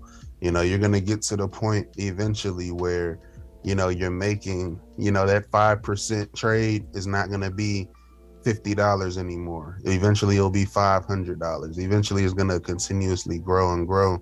So you want to be, in a position to where you're not frustrated at the time you wasted, and you want to make the most out of that time. So trust me when I tell you, you will make more trading the right way than you will trading the wrong way.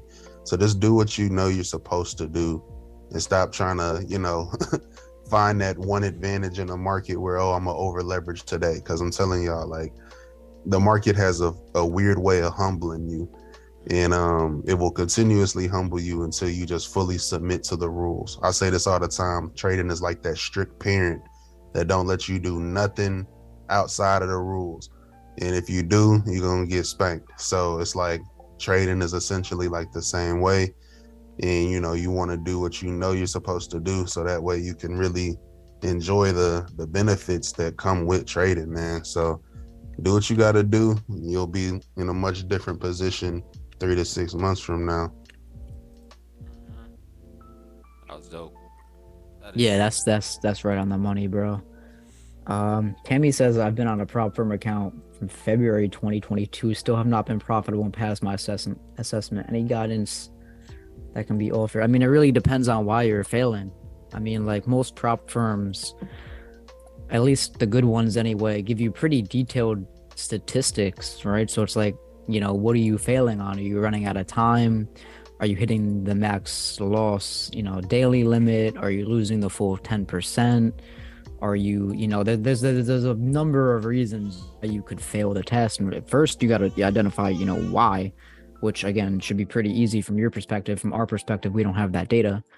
But you got to look at the rule that's consistently taking you out, and then you have to, find ways to improve that. So, I mean, if you're consistently hitting the max daily loss limit, like that 5% rule is getting you, well, then you're just risking too much per trade, or you're taking too many trades per day. If you're losing the full 10% over the course of a couple of days, then, maybe the risk to reward's not there, or maybe just the strategy and all, maybe you're taking entries too early. So like really without the data, it's hard to give advice, because like we can just give, again, blanket advice that's good for anybody, but it won't specifically help you. And this is like why I'm really excited about when we launch Profit Society, because we're going to be doing calls that are like literally tailored to this. And hopefully some of you guys will be sharing your details and like letting us peek into the results, because I mean, I could give you the perfect advice if I could see all the results and the trades. So like, the biggest thing is like, I would continue to document your trades, write them down in the trade journal, save all those prop firm tests. This way we could do like a deep dive with you and, kind of take a look at that. Just seems to be taking a while. Is this normal? I only risk 0.12%. Oh, if you not fail. Oh, okay. So you're just struggling and passing it, but you're okay. So I'll be real with you. By risking only 0.12%, it would be pretty hard to pass the test, because now you have to ask yourself, right? At 0.12%, you have to ask yourself, what's your average risk to reward ratio, which they will give you, right? They will tell you what your average risk to reward ratio works out as. Like, you might take 1 to 5 setups, but by the time you hit stop loss and close partials and do all this stuff, you might be like really trading at like, 1 to 2 point something. And if you're trading like a 1 to 2 or 1 to 3, that means for every 0.12% you're risking, you're only making 1/3%. So in order to get to that 10% mark, you need to, have like a slew of like 30 successful trades, and that's assuming you don't take any losses. So it's very difficult to reach that. So that's why, again, like 0.12%, that's great money management. But in order to pass the test where you have to make a certain amount in a certain amount of time, that's going to be probably difficult for you. Right now, me, I take a lot of 1 to 10s. So if I risk 0.12%, I only need 10 of those 1 to 10s to work out for me to be in that area. Again, though, that's assuming I take no losses and assuming that every trade hits for 1 to 10. So maybe you do need to risk a little bit more, because again, 0.12%, I mean, you could risk upwards of 0.5%, and maybe be in like a better spot. So again, Tammy, if you need to, screenshot your statistics in the back end of whatever, prop firm you're using, and DM me on Instagram, and I'll take a quick look and see if I could advise some better stuff. Just this way, it's to me. If you want to post it in the community, that's cool too, so other people can learn from it. But if you want to keep it private, just DM me, because I wouldn't ask you to share stuff you don't want to share. But yeah, it's again, you guys have to do the math. You have to play with a few things. You have to make sure it makes sense to be risking 0.12%. Are we in a trade? Yeah, we're in a GJ shorts. I think Kyle is possibly in an EU long, or I'm sorry, EU short. But it's the holiday week, so we're staying pretty light on our trading. You'll experience the same cycles until you learn from them and rise above them. Hopefully you rise above them. Some people just never learn.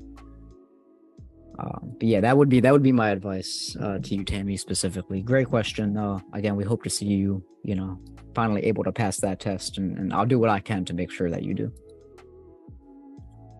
Up that risk, Tammy. You got this. Risk 0.5% per trade. You still got to lose 20 straight trades to blow your account, which in the law of averages is going to protect you. Like the worst traders, the worst of the worst traders aren't going to lose 20 straight times. So, Well, have you ever lost 20 straight times, Roy?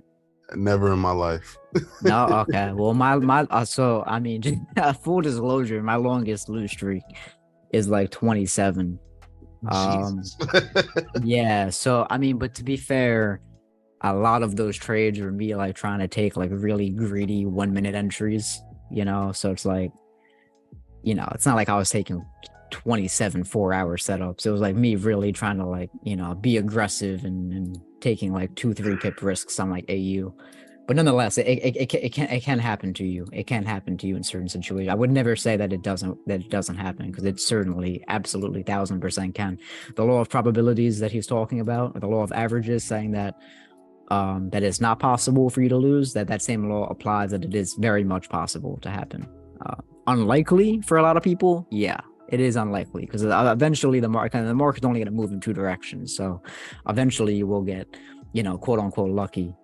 But I have personally done that, so I would say be careful. But he is right, though. At a 0.5% risk, you can take 20 losses back to back to back before you're knocked out of those challenges. So, and just to add into that too, family, the chances of you actually going through a losing streak are going to increase as long as you are still trading with no strategy, right? There's a lot of people that are probably even on this call, family, that are really trading without a set strategy just yet. You guys are probably creating a combination of different things that you learned, but have you actually back tested what you're actually trading? Most people are not. Most people are too cool to back test, which is very unfortunate. Now I know Skaggs doesn't like back testing, but back testing has helped me out tremendously, giving me that confidence that I absolutely need.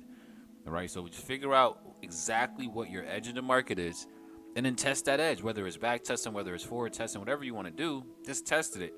And then you're going to gain that confidence, and then you won't possibly go through those crazy losing streaks. All right, so that's a little thing that I just wanted to add into that for sure. Yeah, no, you're right on the money. And it's not that I dislike backtesting, family. It's just I think after a certain point, it's pointless. So like Abel said, like when you're making your strategy and you're trying to see if there's data, yes, backtesting is incredibly useful. I highly recommend you do it. But once you know what your strategy is, and like the things that you want to see, and you have it well written down, you need to move away from the back testing and start moving into like live trading to get that forward testing, right? That real market environment stuff. So definitely do a combination of both. Abel's 1000% right, bro. It's a great thing to add in there. But yeah, a lot of you, we do feel like you trade without a set strategy, we'll say. That's probably what it is. 'Cause I know that was my biggest issue, trying to juggle so many different things that I would learn from so many different people. And that's tough. You know that shiny Yeah. ball syndrome's a real thing, right? You see one trader coming in making $1 million, you instantly want to change what you've been working on, right? All the work that you put into perfecting your strategy, you change it just because you got uh, distracted by somebody else's results, right? You know, so just be comfortable with sticking with what works for you. You know, if you find a mentor or somebody that you guys can relate to, that you guys can understand, and you like how they trade, then just stick with that, right? Because I promise you this, guys, the way that I trade now, it took me years to actually become profitable with the strategy that I utilize, right? Which again is just paying off of supply and demand zones using price action and market structure. That's it. That's all I do. But it also took me years to finally develop the right skills to be profitable with it. You're not going to just find a strategy and then immediately start to see massive results. We gave away our strategy on these live streams numerous amount of times, so that doesn't mean that you're going to come in and next week start to make a lot of money. You still got to develop into that strategy, right? And in fact, you'll probably end up taking what we say, bits and pieces of what our strategy is, and then you'll end up turning it into your own, right? Tweaking the little things that make a little bit more sense to you. But it's not going to just come right away, right? We can give you step by step instructions, and you still will not see the results that we're seeing because of the experience that we have. It's the experience level that's really going to be the biggest difference maker. So just keep that in mind. Yeah, I would also add one last thing, and then I'm pretty good for the stream. But for those of you that are taking trades from us, you know, with us, following the analysis that we do, or even other people, maybe you know, pay somebody else for signals, or you take free trades from somebody. A big thing that messed me up early on was confusing successful trades that I took from other people with my own abilities. Right. So if you are like catching trades with us, and you know, don't mistake that for you understanding what's going on. Right. So I don't know how many of you do this, but I would advise that some of you guys split your accounts. One account where you trade, you know, all your own setups so you could see your own results. And then if you do follow the analysis of other people, whether it's us or somebody else, that you know, take that on a very specific account, because there will be times where, you know, you get this like, well, I call it like fake confidence, or like even like a fake ego. It's like, oh, okay, cool. Like, you know, I took this trade with Skag and like we made 300 pips, and like, nah, like I see exactly what he sees, but like, do you really? But like, do you really understand everything I was looking at? Like, you know, and again, like I don't explain every little thing I see. I usually break down just the most important things. So again, don't confuse the results you may be getting by following people or other analysis and confusing that with your own ability, because that's something that I did personally. Again, like I'm not saying that you guys are doing this, but I will say it's something that I did personally early in my career, where I was like my confidence was higher than it probably should have been, because again, I was under this impression that, you know, all of the results I saw on my account were because of my knowledge. That's a bar. So yeah, again, that might be a little bit breakthrough for some people, but that's definitely a thought. Dom said, anyone shorting US30? I'm not, bro, but I did discuss that the wick fill on it probably would bring some downside. It doesn't look like that's what we got. Yeah, NAS ended Yeah. up dropping, man. I mean, again, the indices are very different, right? US30, what US30 is doing and what NASDAQ is doing are two different things. So, Dom, bro, the only thing that I'm in GJ shorts. I'm sure, bro, you go to the chart, you're going to see what I see.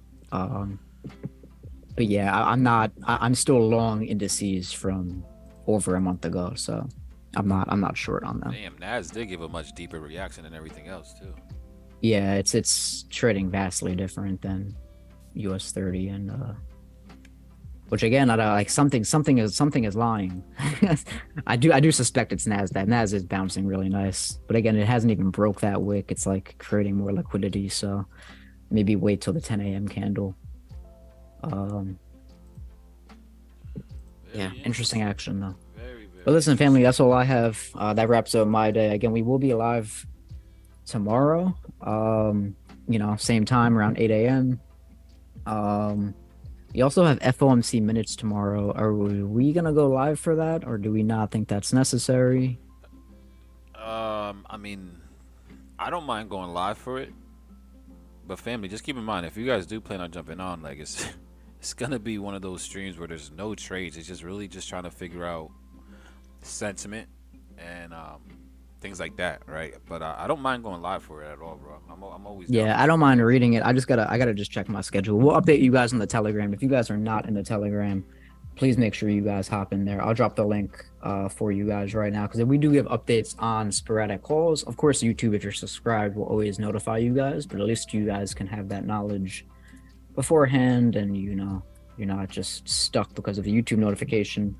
We can update you guys here. I've spam it a bunch of times. But yeah, family, listen, that's all I really have. Again, I am in GJ shorts. I continue to hold these. I am up about 30-ish pips or something like that. But yeah, I'm gonna pass it to these guys, let them finish out the stream. I love and appreciate y'all. If I don't see you guys tomorrow, I hope you guys have a fantastic Thanksgiving. You know, spend time with your loved ones, with your family. If you guys don't celebrate, enjoy your Thursday either way. Love and appreciate y'all. It's your boy Skag. I'm tuning out. You guys can take over here. Yeah, so I'm gonna keep on watching this bad boy, family. I'm gonna see what the market gives us. I'm still gonna be waiting. I don't know if GU is gonna give us that entry. By the looks of it, it doesn't look like it wants to give us that pullback up into this area. But I am gonna see. I'm gonna keep monitoring it, see what happens throughout the day. There is a chance for us to, you know, bounce off of this support and then hopefully push us into that level, right? That's what I would like to see, right? Something up into here, guys, and then go ahead and start to target lower. Right, so we're gonna be patient. Again, it's one of those mornings, right? It's probably gonna be just like we've been saying, you know, the entire stream. It's probably gonna be one of those weeks, guys, where it's just extremely choppy, right? It is a holiday week, right? A major holiday week at that. You know, so that's just something to keep in mind for sure. But I'm gonna keep my eyes on it, right? Euro AUD is actually becoming very interesting. All right, something that I was keeping my eye on now. Now, originally, I wanted to see price come down below this 1.545 to see if we can go for some long entries. Right, but we were talking about that when it was over here. You know, the market ended up running that level of liquidity or that level of structure, and now we're just moving higher. But now I think there's a chance, instead of us looking for that buy, is there a possibility of us actually reacting off of this kill zone up here? That's what I'm gonna be focused on now, right? Because there could be a chance for us to get into a potential trade up here above 1.5503. So I'm gonna be keeping my eyes on this. I'm really gonna watch this with you guys right now in real time. I don't know how long I'm gonna be on the stream with you guys, but I'm definitely gonna be watching this right now, for at least right now with y'all, right, to see what we can get. If we can see price come up into this level, then that's when we're gonna be even more patient. Wait for the confirmation, shift of structure, you know, some type of, you know, candlestick pattern to then give us the opportunity to go ahead and go bearish, right? But we're gonna see what the market gives us. You know, again, I will be here with y'all as well. So if you guys do have any comments, questions, or concerns, by all means, you know, continue to drop them in the chat. And we'll definitely do this together, go over it together in real time, all right, and see if there is an opportunity for us to take. All right, so, yeah, that's where we're at. In the meantime, in between time, if you guys are not a part of the actual community family, go ahead and make sure to be a part of the community, all right? Go to profitsociety.co. And this is where you guys can drop all of your markups at, right? One thing that now that I'm thinking about right now, like I'm literally just thinking about this idea right now, right? One thing that I'm gonna do is I'm gonna talk to the guys to see if there's something that we can create, right? Maybe a specific group that is just all about your guys' markups, right? Your guys' trade ideas, right? You know, so that during these live streams we can always just come back to a specific group, right? Whether it's, you know, team markups, and then we can at least go through all of your guys' markups in real time on stream.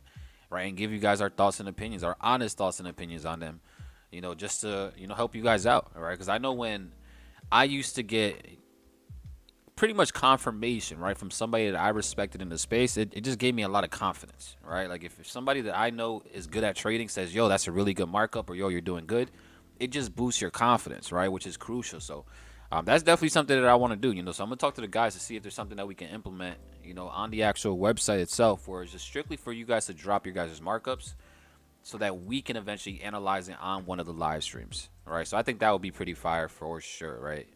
And I don't see no issue as to why that can't happen. But yeah, you know, so that's something I'll definitely talk to the team guys on and see if we could work on that, because that would be pretty fire. But in between time, like I said, we're just gonna be patient. You know, we are on the smaller time frame, 1 minute, 2 minute time frame here, 3 minute time frame. I'm gonna be bouncing off. You know, I'm gonna be bouncing between 1 to 10 minute time frames, guys, just to, you know, as we monitor this. And then yeah, you know, we'll see what the market gives us.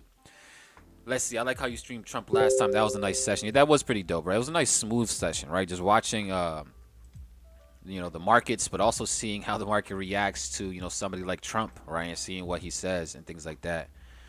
Right, but what I actually want to do as well, I'm not sure if anybody else, like Kyle, I'm not sure if Kyle or Ray have anything that they want to go ahead and touch on.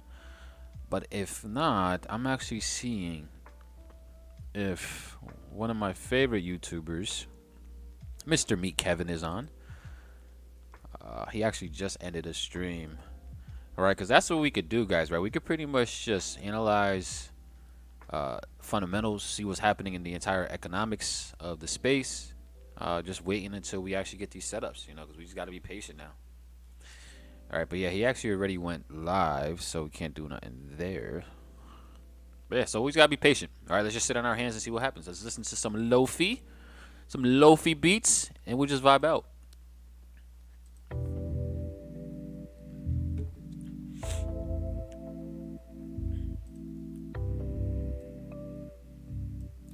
Dun, dun. Let's see, how can I become a member at the premium, right? So as of right now, the only membership we have is just a free membership, right? It's just a free membership for right now, right? Once we do launch, then there's going to be paid options for the premium subscription, all right, which is going to entail a few different things, right? It's going to entail master classes, it's going to entail live trading, New York session, all right? But for now, everything is free, all right? So, you know, definitely get in while it's free. And just be honest with you, like the main community aspect will always be free, right? So this is always going to be a place where you guys can come to and just pretty much interact with other traders. But yeah, you know, if you did want to eventually get the masterclass sessions that we're going to be hosting, you know, live trading calls like we're doing now, all that good stuff, yeah, you know, eventually you will have the option to do so.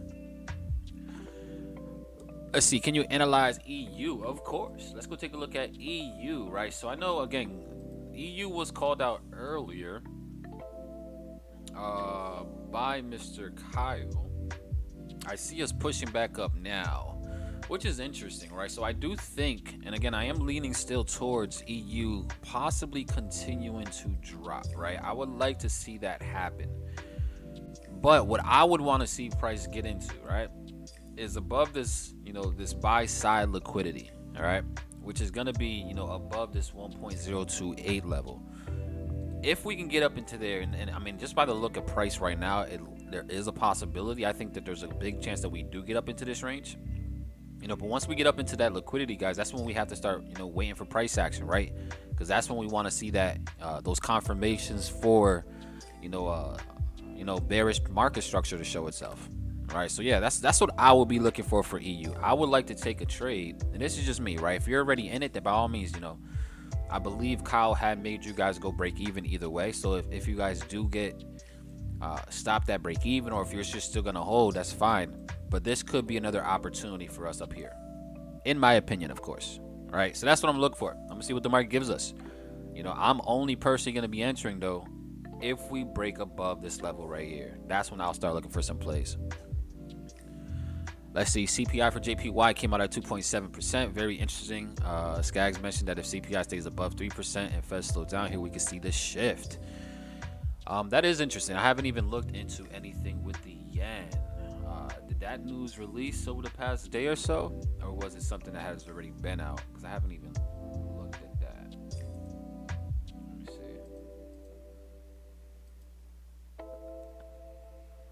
I see. I'm just here for the vibes now, right? Yeah. Yeah, we just vibing out. I mean, this is gonna be this type of week. You know, it's gonna be a very slow, choppy week. So it's all about the vibes this week for sure. Like, this is a week, guys, to really get all your answers, you know, all your questions answered. All right. So if you guys did have any questions about anything, right, like this is the type of week where we're probably gonna be more prone to answering them, just because it's gonna be very slow, very choppy. All right. So definitely, any questions you guys have, you know, definitely continue to ask them. You know, it is what it is. You know, the more questions you asked, the more answers you get, the more clarity you're gonna have. All right, more clarity is gonna lead to more confidence, and more confidence is gonna lead to the bag. Just know. All right, so let's see, November 22nd, which is today, right? I don't see anything for the Japanese yen. If you're talking about for today, let me see. Oh, okay, it did come out today, right? So it's not showing up over here on the investing.com website, but over here on Forex Factory, it definitely is.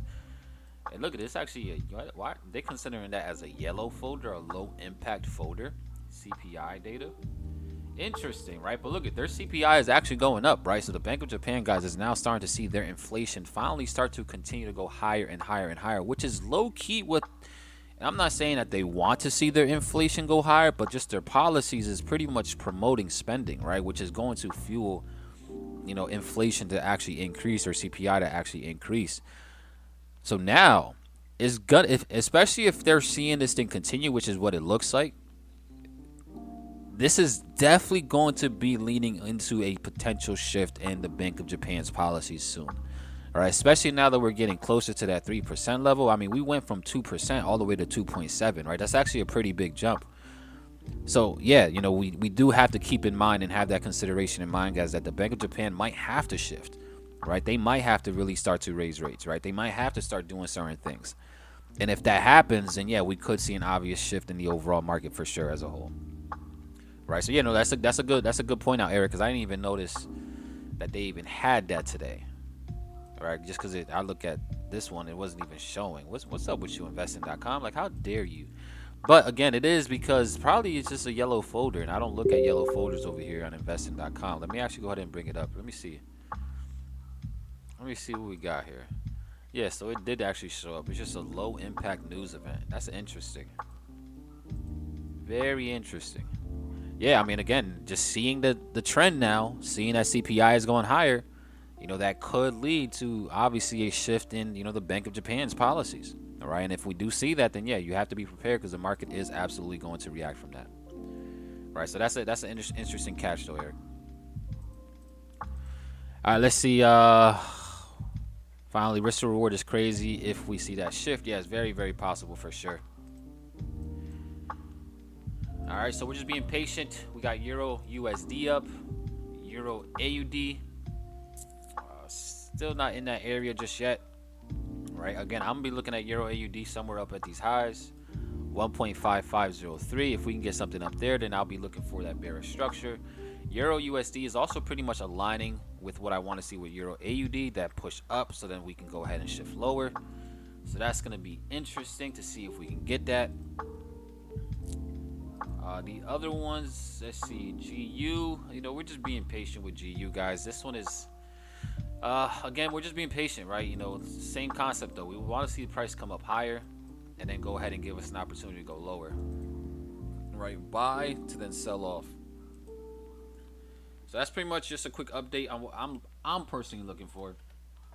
Indices, you know, NAS, we did end up seeing this thing pretty, you know, sell off pretty nicely. But what are we gonna see next though for indices? Like, what can we experience next, right? Well, let's see what the other one. So US 30 is actually over here creating higher highs, while S&P, I mean, it's not moving. Like, US 30 is on fire. This thing is absolutely moving right now, where NAS is super delayed. Interesting here. All right, so I'm probably going to be avoiding the indices, personally speaking. So my focus is going to be on GU, EU, and then probably Euro AUD if we can get that opportunity to go ahead and get in, right? So that's pretty much going to be my blueprint, guys, my play for sure, to see what we can actually get.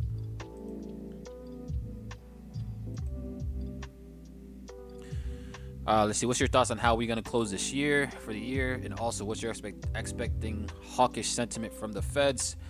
That's a good question, right? So I'm still very much hawkish, right? I'm still very much, you know, what I've been this entire year, right? Because at the end of the day, guys, the Fed is still planning on raising rates no matter what, right? And obviously, we're going to see by how much they raise rates by, you know, next month in December when the next interest rate decision comes out.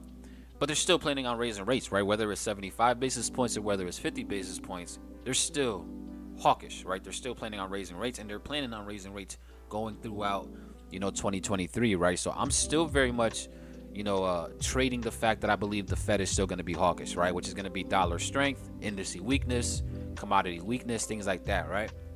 So I'm sticking with that. But throughout the remainder of this year, just going into holiday season, I'm definitely a little bit more conflicted as to what can actually happen, right? Because I see a few different things can happen, right? I do know the fact that there is very possible an end of the year rally in the indices, right? Which is going to bring dollar weakness overall. That's very possible. But I also understand that the dollar could just say, you know what, we don't care about no end of the year rally, right? You know, the Fed has been applying a lot of pressure and all that pressure that the Fed has been applying with interest rates going up the way it has been, that could still oversee or supersede, guys, the fact that we could see a end of the year rally. Okay, so that's just something to keep in mind. Now that I'm thinking about it, right, it's actually very interesting because I was actually watching a podcast the other day, and in the podcast, right, the guy that I was listening to, he actually was talking about the impact of inflation going into the holiday seasons, right? Because like there's a thing that is called, I believe it's called, what is it, the FedEx indicator? It's something like that, right? I'll actually try to find that video and I'll send it in the chat, in the Profit Society community for you guys to see, right? But he was talking about something like the FedEx indicator, right, which really shows if people are still spending through the holiday or if they are actually more concerned about, you know, what we've been experiencing, inflation. And in the actual indicator itself, guys, it's pretty much just comparing, you know, output through the FedEx, right, through the big, you know, transportation companies like the FedExes, right, the UPSs, the USPSs, right, you know, all these big time businesses, guys, that pretty much are the ones delivering all the packages. And what was actually said and what was actually noticed was that there's actually a drop, right, there's actually a drop in, you know, packages being delivered, which is kind of crazy considering that we are in Q4, right, where normally, you know, those type of businesses like a UPS and things like that and like a FedEx, you're seeing an increase in demand, right? You're seeing those trucks out there all day long delivering package after package after package. But they're seeing that has not happened this year. Now, could that be, you know, a direct result of obviously inflation? Well, yeah, right? That could definitely play a part, right? Especially since, again, I'm gonna start finding all these videos, guys, that I'll be watching. I'm gonna start dropping them in the chat, right? Because I also seen another video that was talking about, you know, personal savings account, comparing it to credit card debt. Right, let's see if I can actually, I'm not sure if I'm actually able to find that, right? But let's see, credit card debt versus personal savings, right? And you can also see that right now, guys, like there's not as much people with a lot of savings. Like personal or credit card debt is absolutely flying. It's flying compared to people's personal savings account, right? So there's a trend happening that, yeah, you know, people are starting to slow down with spending as a whole, right? I mean, even look at this article right here. Let's see. All right, come on, man.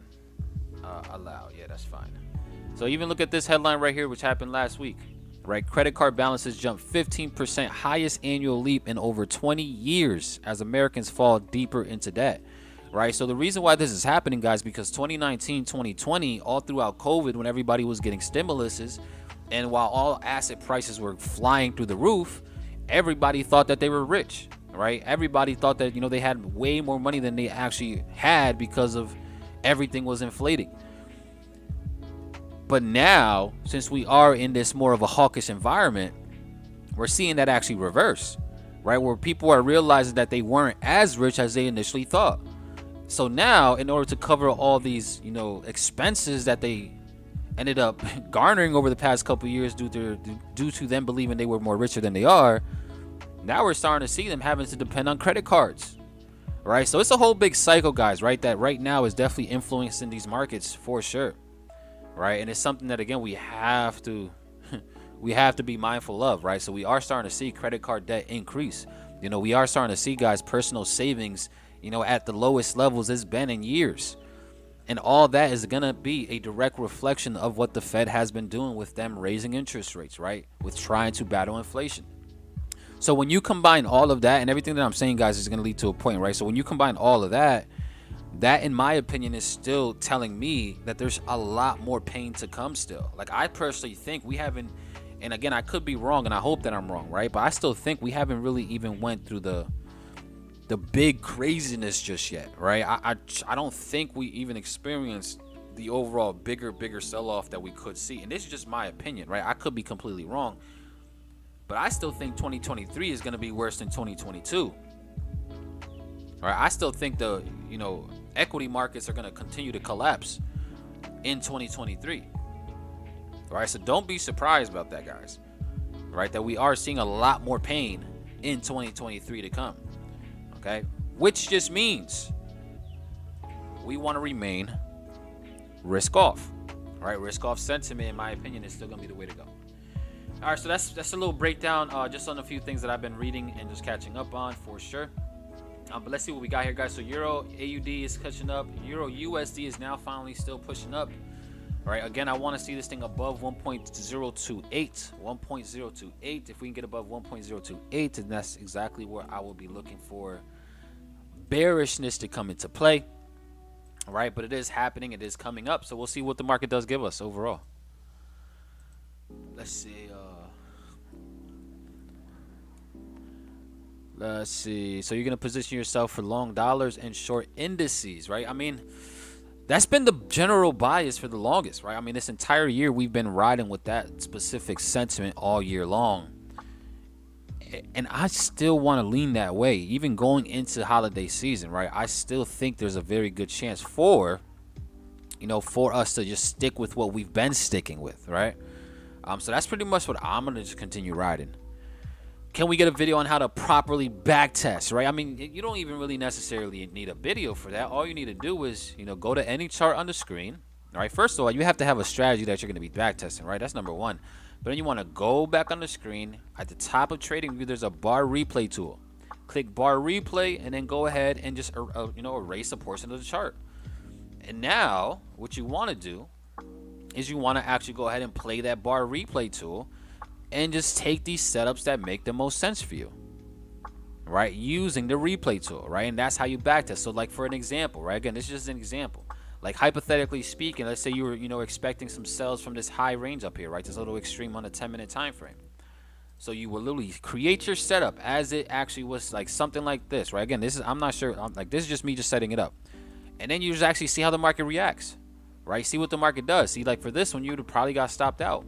But it's all about just looking at the setups that you really want to look for and then playing off of that, right? And then collecting all the data, as much data as possible, right? Telling you that your strategy works, right? That it is a profitable strategy over a period of time. You'll be able to learn all that stuff, guys. You'll be able to learn what type of risk to reward will make the sense for that type of strategy depending on, how many wins and losses come from that, right? But you want to use the bar replay tool to actually go ahead and backtest, just so you can get all that data and get all that, added confirmation and added confidence that you truly need. All right, so that's all you really need, though. Let's see. That's why I'm approaching spending carefully. Ads going crazy. I just see it. Yeah, right. Them ads do be popping up like crazy. Let's see. Risk management is not setting stop loss. I'm not sure what you mean by that, right? Setting a stop loss definitely plays into risk management. All right, I'm not sure what you mean by that though. Let's see. We about to slap that EU. I mean, we're gonna see, right? If we can get up there, we'll, I'm gonna be patient, right? I'm not gonna take it as soon as we get up there. I'm gonna wait for confirmation on the 1 minute time frame. Right. I would like to see again the market come up here, and then we start to see, that shift in structure, right? And then we go ahead and get involved. All right. So that's what I'm waiting for here for EU.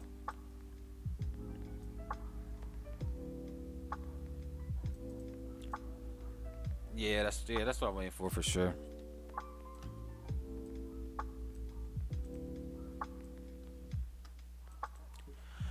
Let's see. Was waiting for that Black Friday deal. 100%. Definitely get that Black Friday deal.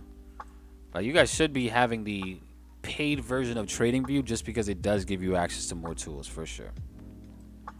100%. Don't overcomplicate trading. Trading is difficult, but it's very simple. 100%. It really is. Right, trading is simple, but it's not easy. Right, trading is simple. Like the concepts of trading are simple. The ideas of, the idea of just finding a strategy is simple. But the hard part comes in when it comes to everything else, right? Your habits, your mindset, your discipline. Right, I say this all the time, guys. Right, the technical aspect of trading is the easy part. Right, knowing how to mark up a chart, that's the easy part. Right, by far the easy part. Right, like that's the beginning. It's once you mark up that chart and how you approach the markets from a discipline perspective, right? Are you following your rules? Yes or no? Right, from a mindset perspective, right? Are you at least controlling your emotions to allow the trade to either play out or allow you to even enter the trade to begin with? Right, but the technicals and the marking up aspect, your analysis part of it, guys, is literally the easiest part of the whole thing. Let's see, where can I find Ray's live sessions? Right here on this channel. Right, we will be live again tomorrow. Let's see, took me 2 years to learn that lesson. Yeah, I mean, trading should be simplified. I'm waiting for this crash years to happen. Want to experience it. I've always heard about the 2008, but that's kind of crazy. And I'm with you too, Eric. Right? And it sounds crazy, right? Because a lot of people are going to experience a lot of pain, but I think I'm prepared for a crash, right? And in fact, just the investor in me wants a crash to happen, just so that we can get, you know, cheap assets, right? Like I want to buy houses at a cheaper price, right? I want to be able to get crypto, you know, even discounted, right? I want to get, you know, into Tesla, right? I want to get into Apple, you know, at a much discounted price point than what it just was, right? Because all these assets, guys, was extremely inflated over the past 2 years, right? So this crash was expected, but I know I'm excited for it. And again, it sounds crazy, right? Because nobody wants to see a crash, because a lot of people are going to be, you know, in pain, right? But if you're aware of the crash and you understand that millionaires are made during recessions, you should be excited for it. I know I am. All right, let's see. Can't wait to come out of it capitalized 100%. Is this able? Yeah, this is able actually speaking. Let's see. They used to give you a ton of replay bars, but now limited to premium. Yeah, I see that, right? Now they only allow a couple time frames. Let's see. Ginger is interesting, coming close to the end of the month and rejecting. Wanted to close bullish for GJ. All right, so I'll check GJ in a second, right? I'm just gonna keep my eyes here on this Euro USD because we are starting to push up. And again, we're gonna be patient, guys. We're gonna be sitting on our hands and see what the market gives us, right? But yeah, I'm gonna keep my eyes on this for right now, and then I'll look at everything else in a second. Let's see. Everyone gonna experience pains at their job. We still gonna be chilling by the desk, making racks 100%. Exactly. That's not something that happened often. You gotta be positioned right 100%. Right now is the time definitely to, you know, be liquid, right? You know, you want to be liquid, guys, during recessions, right? Cash is king only, right? Cash is only king during times of fear, uncertainty, and doubt. Okay, cash is king during recessions. Cash is king during depressions, right? Cash is king, guys, when we're experiencing a lot of pain, uncertainty, and down the markets. And it's king because now you're going to be liquid enough to take advantage when the market finally bottoms out.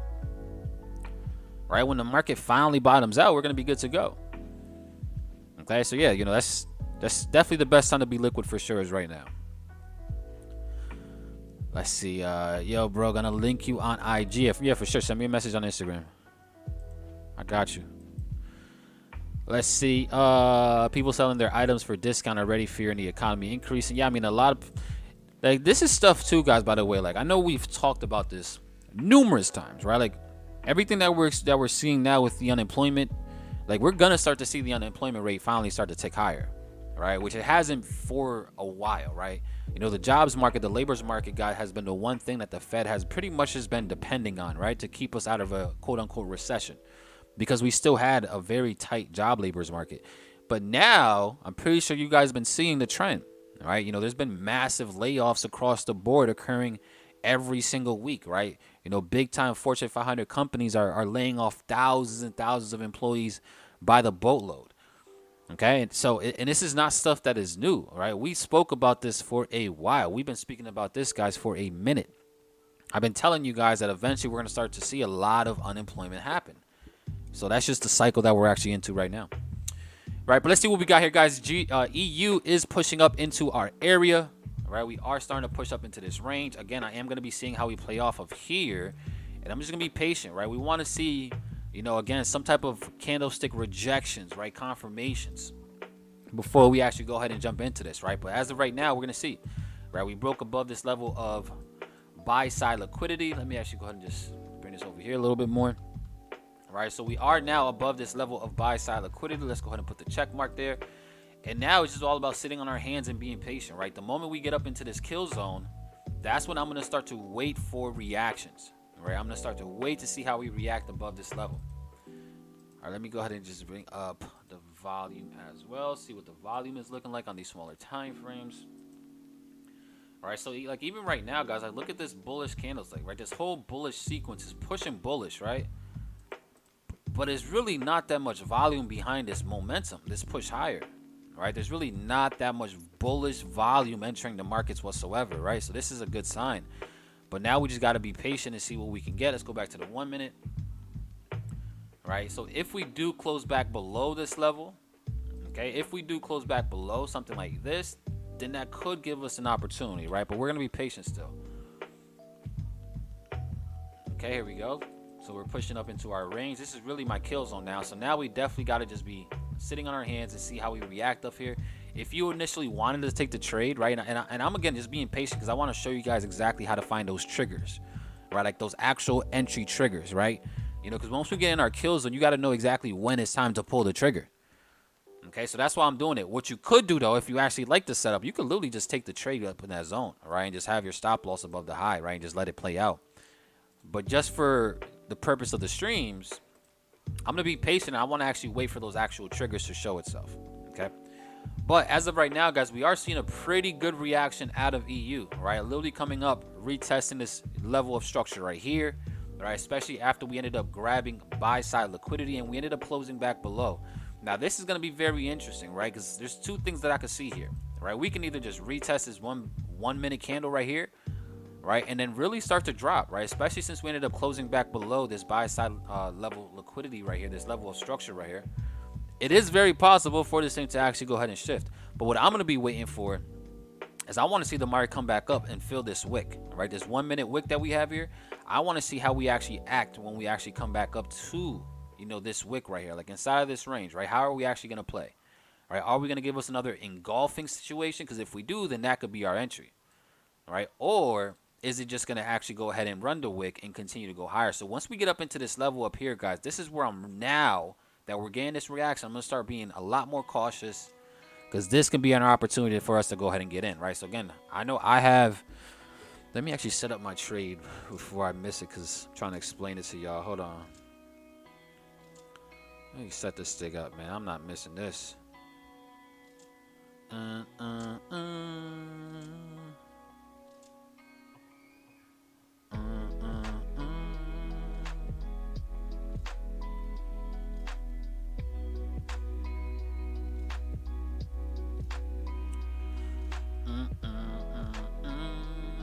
All right, so I'm not in just yet, by the way. I am not in the trade just yet. I am not in the trade just yet. Let's see what the 5 minutes looking like. Man, that's a nice 5 minute candle. See this wick though, this 5 minute wick. There's a couple things that can happen here off this 5 minute wick, right? Big shout out to our newest subscribers, by the way, right? I know I haven't been showing you guys love so far today. I apologize. Right, but big shout out to all you guys that decide to subscribe during the stream. You know, I appreciate you guys. I love y'all for doing that, for showing us love, showing us support. And hopefully we're able to give you some value for sure. Right, but now, guys, again, 5 minute candle closed. Right, 30 minute candle closed. We did see this is a lot of momentum leading up into this area, right? So we're just going to continue to be patient. Right, I want to see, again, I still am hoping for this wick to actually fill. Right, now that we got this wick, I want to see how the market reacts off of this wick up here. Right, maybe on a fill this wick and a rejection back down, that could be our entry. All right, maybe on a fill of this wick and a rejection back below could be our entry. Or if we just run this low right there, then we might actually be able to go ahead and get involved as well, right? So let's just keep on being patient, see what the market gives us, and see what we can get. Let's see, but we are up in that area now where it's time to execute, right? So we're gonna be patient. We're gonna wait for our execution. Let's see. I trade market structure, supply and demand, but I do use MACD moving average crosses for entry on low time frames off of the zones. What's your thoughts? I mean, George, yeah, if it works for you, man, it works for you. All right, 100% stick with that, right? You know, as long as you have a strategy that works, then yeah, there's no reason to even ask anybody's thoughts on it, right? If it works and it's working, then who cares about what anybody thinks? All right, and I only say that because, you know, there's going to be mentors that you ask that same question. They're like, oh, man, why would you use this? Why would you do that? Da, da, da. But if it's working, it's working, right? You know, just stick with it.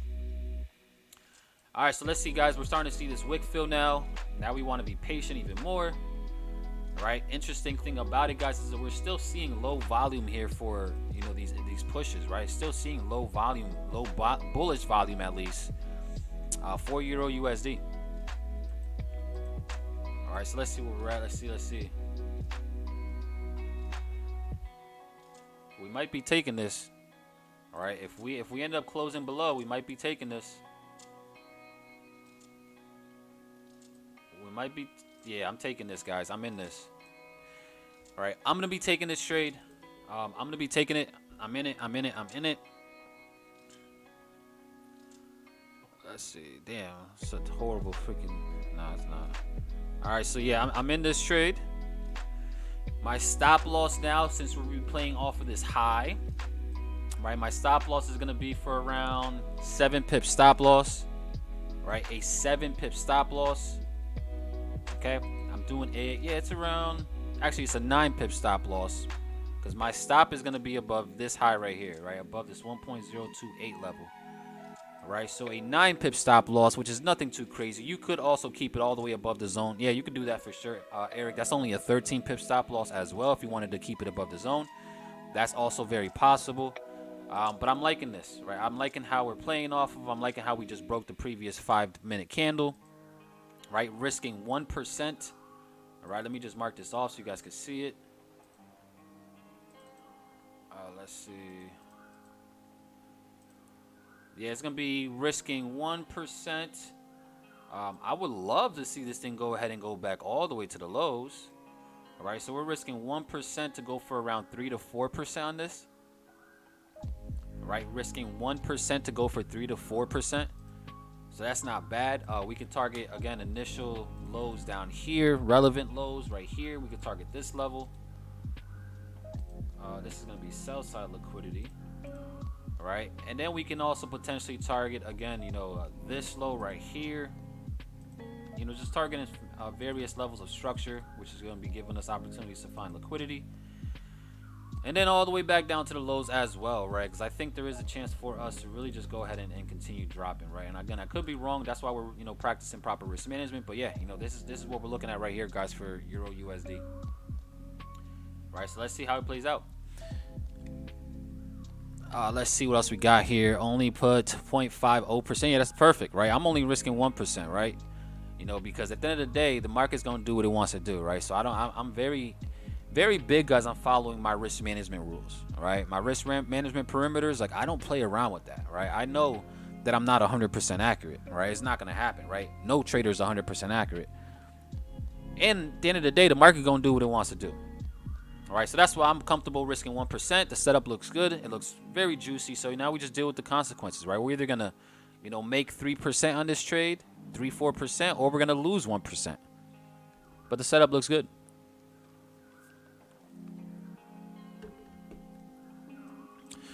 Let's see. What's your thoughts on mentors passing people's challenges?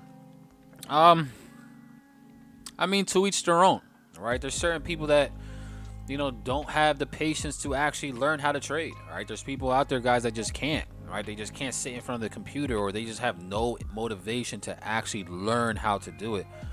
So they'll rather have somebody do it for them. As long as their mentor is credible, then yeah, there's nothing. I mean, there's nothing I can say bad about it. It's actually a pretty dope service.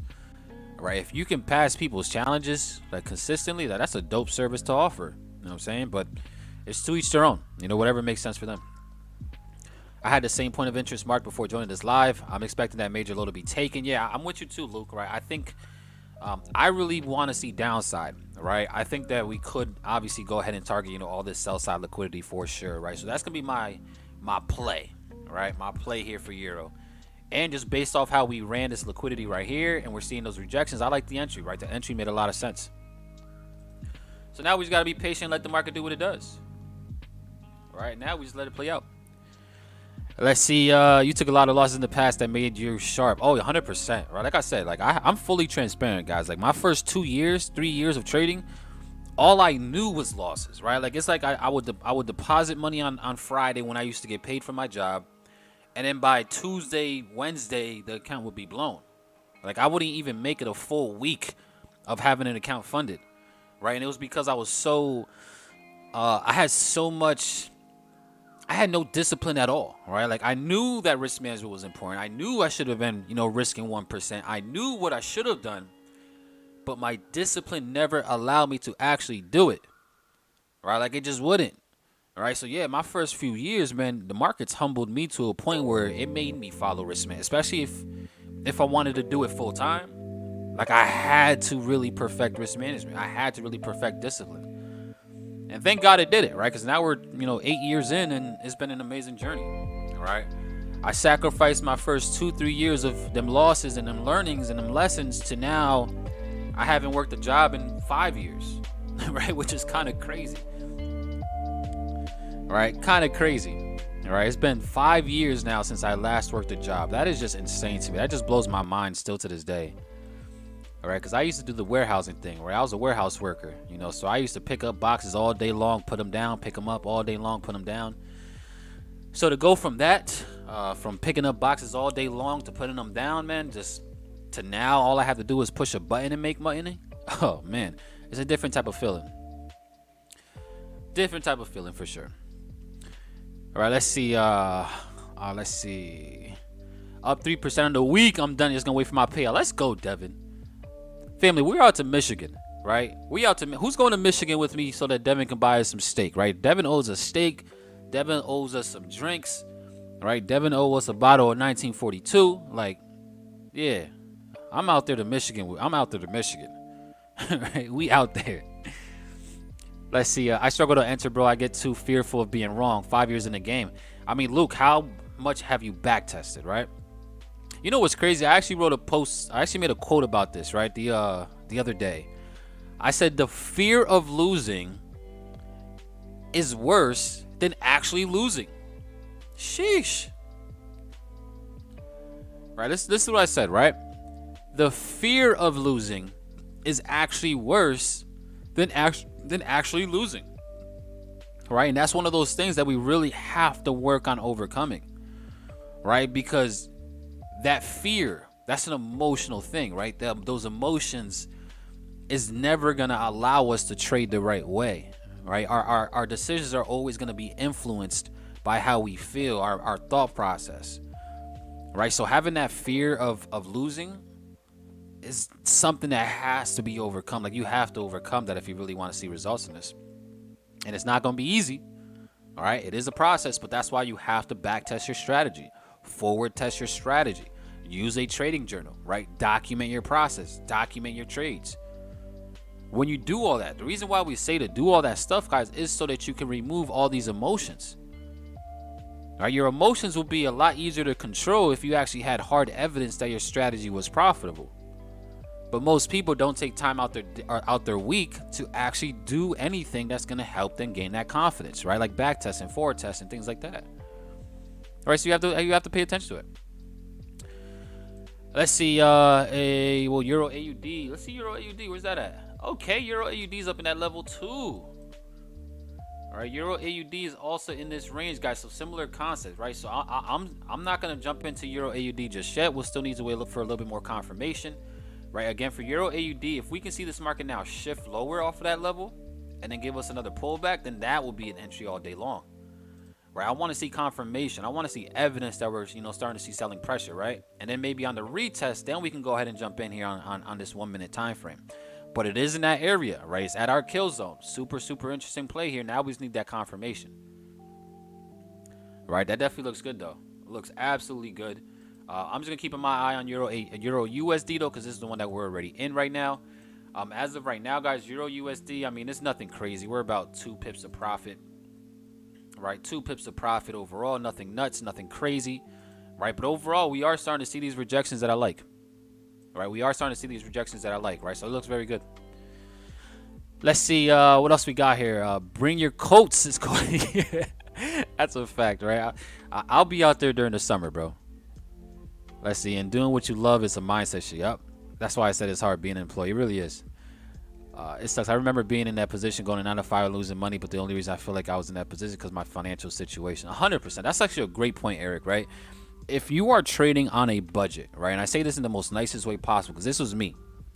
If you are trading on a budget, you got to understand how much harder it's going to be, right? As opposed to if you already had a great paying job or a great paying career, or if you already had money. Right? If you already come from money, or if you already have a little bit of money to play with, there's a much higher probability of you becoming profitable much quicker than the person that doesn't have too much money, right? Because your financial situation is going to also influence your mindset, right? Your financial situation is probably why a lot of people experience, the 4 fears, right? The fear of missing a trade, the fear of missing out, the fear of losing, right? And I can't think of the other two fours, right? The other two fears, right? But there's 4 fears that you really, you got to struggle with. You have to deal with, right? And your financial situation is definitely playing a big part into whether you can actually control those fears or not, right? So just keep that in mind, guys. Again, if you are trading on a budget, right? If you are trading with capital that you absolutely need right away, you're making it so much harder for you to actually become profitable, because now you're going to have to deal with your mindset to a whole nother level. All right, but yeah, that's what I'm talking about. Let's see. I can't handle that Michigan cold. Yeah, listen, man. We're going to Devon's in the summertime for sure, because I definitely can't. I can't deal with that cold neither. I'm not even gonna lie. Let's see, another mindset shift. Are we willing to spend 10 to 20K over 2-3 year span to perfect a skill that can get you 5, 10, 20K a month? That's a great mindset shift. Right now, I even got another one for you as well. Right? Are you comfortable risking? Right? Let's say 3 to 5 years of your life, right, to learn a skill set that's now going to allow you to make money on demand for the rest of your life, right? Look at the risk to reward there, right? If we can risk 5 years of our life to really perfect this language, right? If we can risk 5 years of our life to really perfect, everything that has to do with this strategy, right, with trading, and it took us 5 years to do it, and then we live for the next 20, 30, 40 years of our lives, I think the risk to reward is phenomenal, right? Like, let's just hypothetically say, again, for me, I'm 30 years old, right? So let's say if I were to live till 70, hypothetically speaking, I risked 3 to 4 years of my life to now be able to make money all the way till I'm 70. That's damn near what, a freaking 10-to-1 risk to reward? Like, the risk to reward is there. It's just people have to have delayed gratification and understand that you're learning a whole new language right now. Right, so just look at it like that, right? You're learning a skill set that nobody will be able to take away from you. But it is not going to come easy. It is going to take a lot of years of experience. But once you get it, you will now have that for the rest of your life. That's powerful, right? That's why I do what I do. That's why I love doing it, right? Because now I will be able to make money for the rest of my life. All because I sacrificed my first few years, and I did not give up. I didn't quit. I sacrificed the first few years, first 3 years of me trading was strictly to truly perfect a skill, right? I put in, thousands of hours in studying to now get to a point where I can make money for the rest of my life. I think that's what a lot of people don't get, family, right? So many people want to trade for a living, but are trading as if they have to retire tomorrow. Oh my God, that's a bar. Oh. I gotta say that one more time because that's a bar, right? So many people want to trade for a living, but are trading as if they had to retire tomorrow, right? AKA trading with no discipline, no risk management, no strategy. That's a bar. Oh my goodness. Wow. Let's see what we got here. Have you questioned yourself, how would life be if the Wi-Fi turned off for the month? That's a great question. Well, if the Wi-Fi turned off, thank God I have cellular service because I can still trade on my phone. All right? I can still trade on my phone. So I'll be good either way, right? Let's see. I literally only just stumbled into you today. You seem like a super chill dude. Watching this, knowing we trade super similar is really cool. Yeah, Luke, I appreciate you for tuning in for sure. Right? Big shout out to you. Yeah, and one thing you'll figure out, Luke, too, is like we're a big family here, right? It's not just me, by the way, right? I actually have 3 other partners as well that are on the stream, right? That we were all on earlier because we've been going for almost 2.5, 3 hours now, right? So it's not just myself, I have a team with me, and yeah, we do our best to provide you guys with massive value, right? And when I say massive value, I'm talking about not no basic surface level, oh, this is support and resistance, right? Like, no, we're teaching you guys how to actually execute, right? We're teaching you guys how to understand every form of analysis as well, from technicals to fundamentals to sentiment analysis, right? Like, we go deep with all this stuff because we really want to see, you guys win, right? We want to create as many testimonials as possible. So that's our goal. Let's see what else we got here. Got to only focus on fundamental, technical, and sentimental. Money will come with 100%. Let's see the fears of profit becoming losses, the FOMO, the fear of mistakes, the fear of being wrong. Yeah, there we go, George. Appreciate you, my brother. Appreciate you. Let's see. Focus on one chart if you're inexperienced as well. That changes the game. Yeah, Quentin, you're 100% right, bro. And Quinn, you've been trading for a little while too now. How long you been trading, bro? Because you've been trading for a little bit too, man. And it's been dope to see a lot of your guys' progression over the years. It's been crazy. Let's see. Needed to write that down. Yeah, that's a bar. Can you look at the markup I dropped in the Profit Society on NAS? Yeah, for sure. Let's see. Shout out to that boy Savage again, family. If you guys are new to the stream, you know we do have a community that was built for traders by traders. You know, so you guys are able to go ahead and join the community for free because it is a free aspect to the platform. So if you guys are interested in having a place that looks just like freaking Facebook, right, but a social media platform for traders, then go to the profitsociety.co and then go ahead and sign up, right? And we'll see you guys on the inside, right? But let's see what Devin got here, right? He says, I had this sell play out yesterday for a 1 of 5 after New York Stock Exchange opened up and buy activated overnight, but I scalped some sells down to the buy. All in all, was playing some ping pong. Okay, so yeah, that's a good buy right there. A nice reaction off of those lows for sure. Yeah, Devin, we're gonna have to get you on the live stream. You know, one of these days, but we're gonna have to get you on the live stream. Right? There's actually a few of you guys that I know can really provide some insight as well into certain pairs, right? So be on the lookout, right? Probably next week. You know, I'll talk to the guys, right? But probably next week, I'll see if we can actually make one of the days, right? Whether it's, you know, one of these live streams that we had Tuesday, Wednesday, or Thursday, or even if it's maybe a different day like a Friday where we have, you know, our students come up.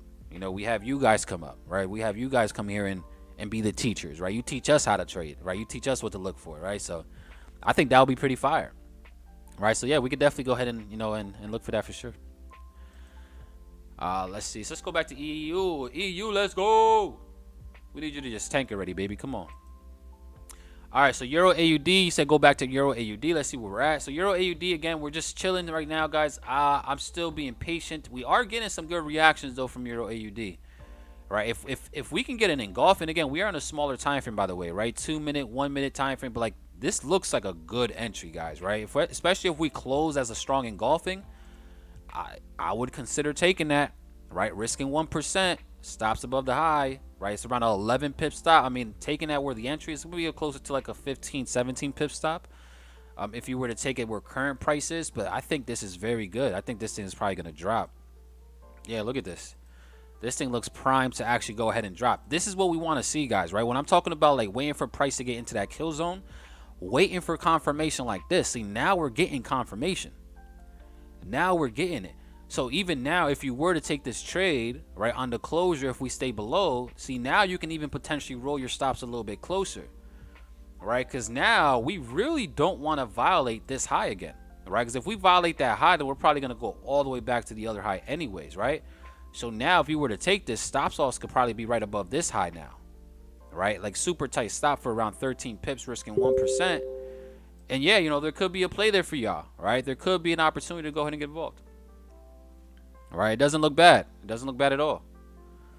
All right, let me go back to EU, though. EU with the pullback. Sheesh. Now, let's see what EU is about to do up here. Now, again, keep in mind, guys, I am in this trade, right? But look at this thing. Oh, my goodness. What is going on? Momentum. Dollar just started going crazy. Look at that dollar strength out of nowhere. Let's see what happened. Let's see what's going on here, right? Let's let this thing play out. So we do have a Fed member that's about to speak as well. All right, a member that's about to speak. So keep in mind that could obviously go ahead and really shift some things as well. But let's see if we could stay below this candle, though. I think we might be Gucci, right? But let's see how it plays out. All right, risking 1%. Let's see how it plays out. Let me see what else we got here, right? Tip for longevity while meditating, visualize yourself celebrating your 100th birthday. Wow, that's dope. All right, so Quentin, 6 years. Yeah, I've been seeing you in the chest for a while, Quentin, right? I could tell that you definitely have a lot of experience, my brother. Right, we're going to have to get you on the stream, too. We're going to have to get you on the stream, too. You know what I'm saying? We want to get all y'all on the stream that, you know, has value to provide, right? Let's see. I want to drop some bars. We know the boy Silver Surfer definitely want to provide value. I didn't want to practice many of the discipline aspects of trading, so that slowed me down a few. Yeah, you're just like all of us, right? There's a lot of us. Let me hear your thoughts on GJ Sales. I'm waiting on send my chart on Profit Society. Yeah, send it in the Profit Society. Let's see here. Okay, here we go. This is what you got. Let's go, EU. Come back for us, baby. Let's go. Come on. That was a little short liquidity grab on smaller time frames. We respect it, but come on, we need you to turn back around now for us. Let's go. You're playing too many games, buddy. All right, let's see what we got here. Let's take a look at this, and then we'll go ahead and see what Euro USD is doing. So GJ waiting for 169 high to get taken out, possibly tap 170. It could trigger some selling pressure. Let's see. You're on a 3-hour time frame. That's an interesting time frame. Yeah, I mean, it is possible for price to really get up into those levels for sure, right? If I'm looking for GJ, that's probably what I would like to look for, right? I would like to see, because I don't know. For me, and again, this is just me. I could be wrong, right? This is just me. But I'm still bullish GJ. I'm still bullish the yen pairs right now. I don't want to, again, if you guys are in sells, that's not saying to get out. But for me, I'm more so interested in looking for some opportunities to go long. Now, after looking at this chart right here, I would have been looking at longs probably under. Can I zoom in on this? Let me see. Let me go ahead and I'm going to bring this up real quick, right? Let me go right to. All right, it would have been something like I would have been probably down here at these levels, right? I don't know if you guys can see my arrow. Yeah, you guys could. Right, it would have been probably looking for some buys below this, right? Let me actually just bring it up, man. I'm over here doing too much. Right? We'll let EU play out, right? Let's go ahead and go back to here. So I would have been interested in some longs on a sweep of this low right here. All right, this is where I would have been all day. Would like to look for some longs. Now, that's not saying it can't continue going up. It very much could. I mean, the market's going to do what it wants to do. I say that all the time because it's so true. But I would like to look for some longs below this level, right? Below 167, right? So if we can see this thing come down to that 167, that's really where I'll start to look for, you know, bullish momentum come back in play, right? You know, so that's just me in my opinion here on GJ. All right, that's just me in my opinion, right? Let's go back to EU, see what she's doing. All right, nothing crazy just yet. Let's see, check the 30-minute time frame. Let's see what we got here. 30-minute time frame. Yeah, I mean, you know, market's just chilling, right? It is just chilling for now, right? I still like this. I still like the opportunity. I'm not even gonna lie. I still like it. Even with how we just spiked up and just still closed below structure on this lower time frame structure right here, I like it. All right, I'm very comfortable risking 1% still. So I'm just ride that out, see how it plays out. Let's see. I have Euro AUD going to 1.52. What do you think? 1.52. I mean, I would love for it to drop. All right. I mean, just from like a short-term perspective, I would really like, you know, Euro AUD to come at least to this 1.545, right, which is around 40 pips. Is it possible to go even lower than that? I mean, it is, right? You know, market, like I say all the time, it's going to do what it wants to do regardless, right? So I would never rule out what the market can do. All right, it's possible for it to come down. I mean, that 1.52 is definitely all the way back down to these lows, and again, it could happen, but yeah, you know, that's that. All right, let's see what we got here. We did get an ugly 5-minute closure here. I'm not even gonna lie, this is an ugly 5-minute closure here. All right, we just closed above this wick right here, the short-term little intraday structure high, so that's not really promising itself. Yeah, that's not too promising, but yeah, we just gonna ride this out. You know, we just gonna let this thing play out, guys, and see what the market gives us. But I'm not liking how we just closed up there on the 5-minute time frame. I'm not liking how we just closed here on the 5-minute. Definitely not liking it. All right, not too promising. Not too promising, right? But let's see what else we got here. I felt like it was gonna go up a bit more. Yeah, I mean, it's definitely doing what it wants to do now, right? Let's see. I feel like it would hit that 1.0289. So that's all the way back up to the highs. Yeah, I mean, the way that it looks now, right? Like the fact that we closed this way probably is going to come up to where our stop loss is, right? Because traditionally, guys, like if we're going to get the reaction that I'm looking for, right? Like after the rejections that we're seeing up in these levels, especially after we've seen the market start to shift, like we should already start to see this thing turn around. All right, so I'm really not, like, I'm starting to lose a little bit more confidence in it just because of how price action is playing. But one thing that I'm not going to do is I'm not going to play around with my stop loss, right? I've already made in my mind, it's either I'm going to take a 1% loss or we're going to go ahead and start targeting for 3%, 4% gains. That's already in my mind, right? So whatever happens, happens. All right, I'm comfortable with taking this loss if it shows, just like I'm comfortable with accepting the win.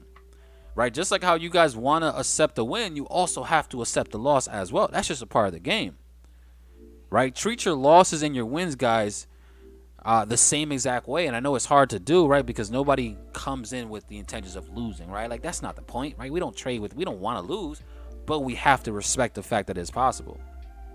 Just like how we respect the wins, we also have to respect the losses. That's just the name of the game, right? But like I said, we're just gonna let this play out, right? We're gonna see what the market does, see what it gives us. If it stops us out, it is what it is.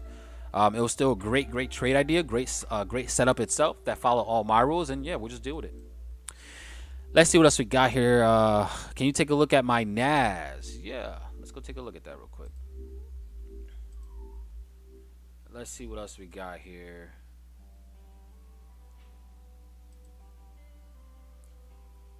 Let's see. Let me go ahead and refresh. Wins and losses are equal in this game. 100%. They really are, right? Like, you got to understand that the market itself, guys, is going to distribute an equal amount of wins and losses, right? And it is what it is. All right. So, like I said, this is the markup that Devin was looking at, right? Very simple play here. Looks like you caught that sell from supply, and now you're catching the buy from demand. And this thing is this something that you're already in right now? Is this something that you're in right now, Devin? Because that's a interesting play. Yeah, that's a nice catch from these lows. All right, even in NAS right now, like NAS is also entering into my kill zone, right? There's a lot of setups forming right now, man. What is going on? A lot of setups forming, guys. All the ones that I pretty much was talking about earlier in the stream, they're all setting, right? So same thing with NAS right here, right? Depending on how we play in this kill zone, man. Depending on how we play in this kill zone, it could give an opportunity. I mean, it could very well just run through it, right? It could very well run through it, and then we'll go ahead and have to target this buy side liquidity up there. But I'm going to be looking for the reaction off of here.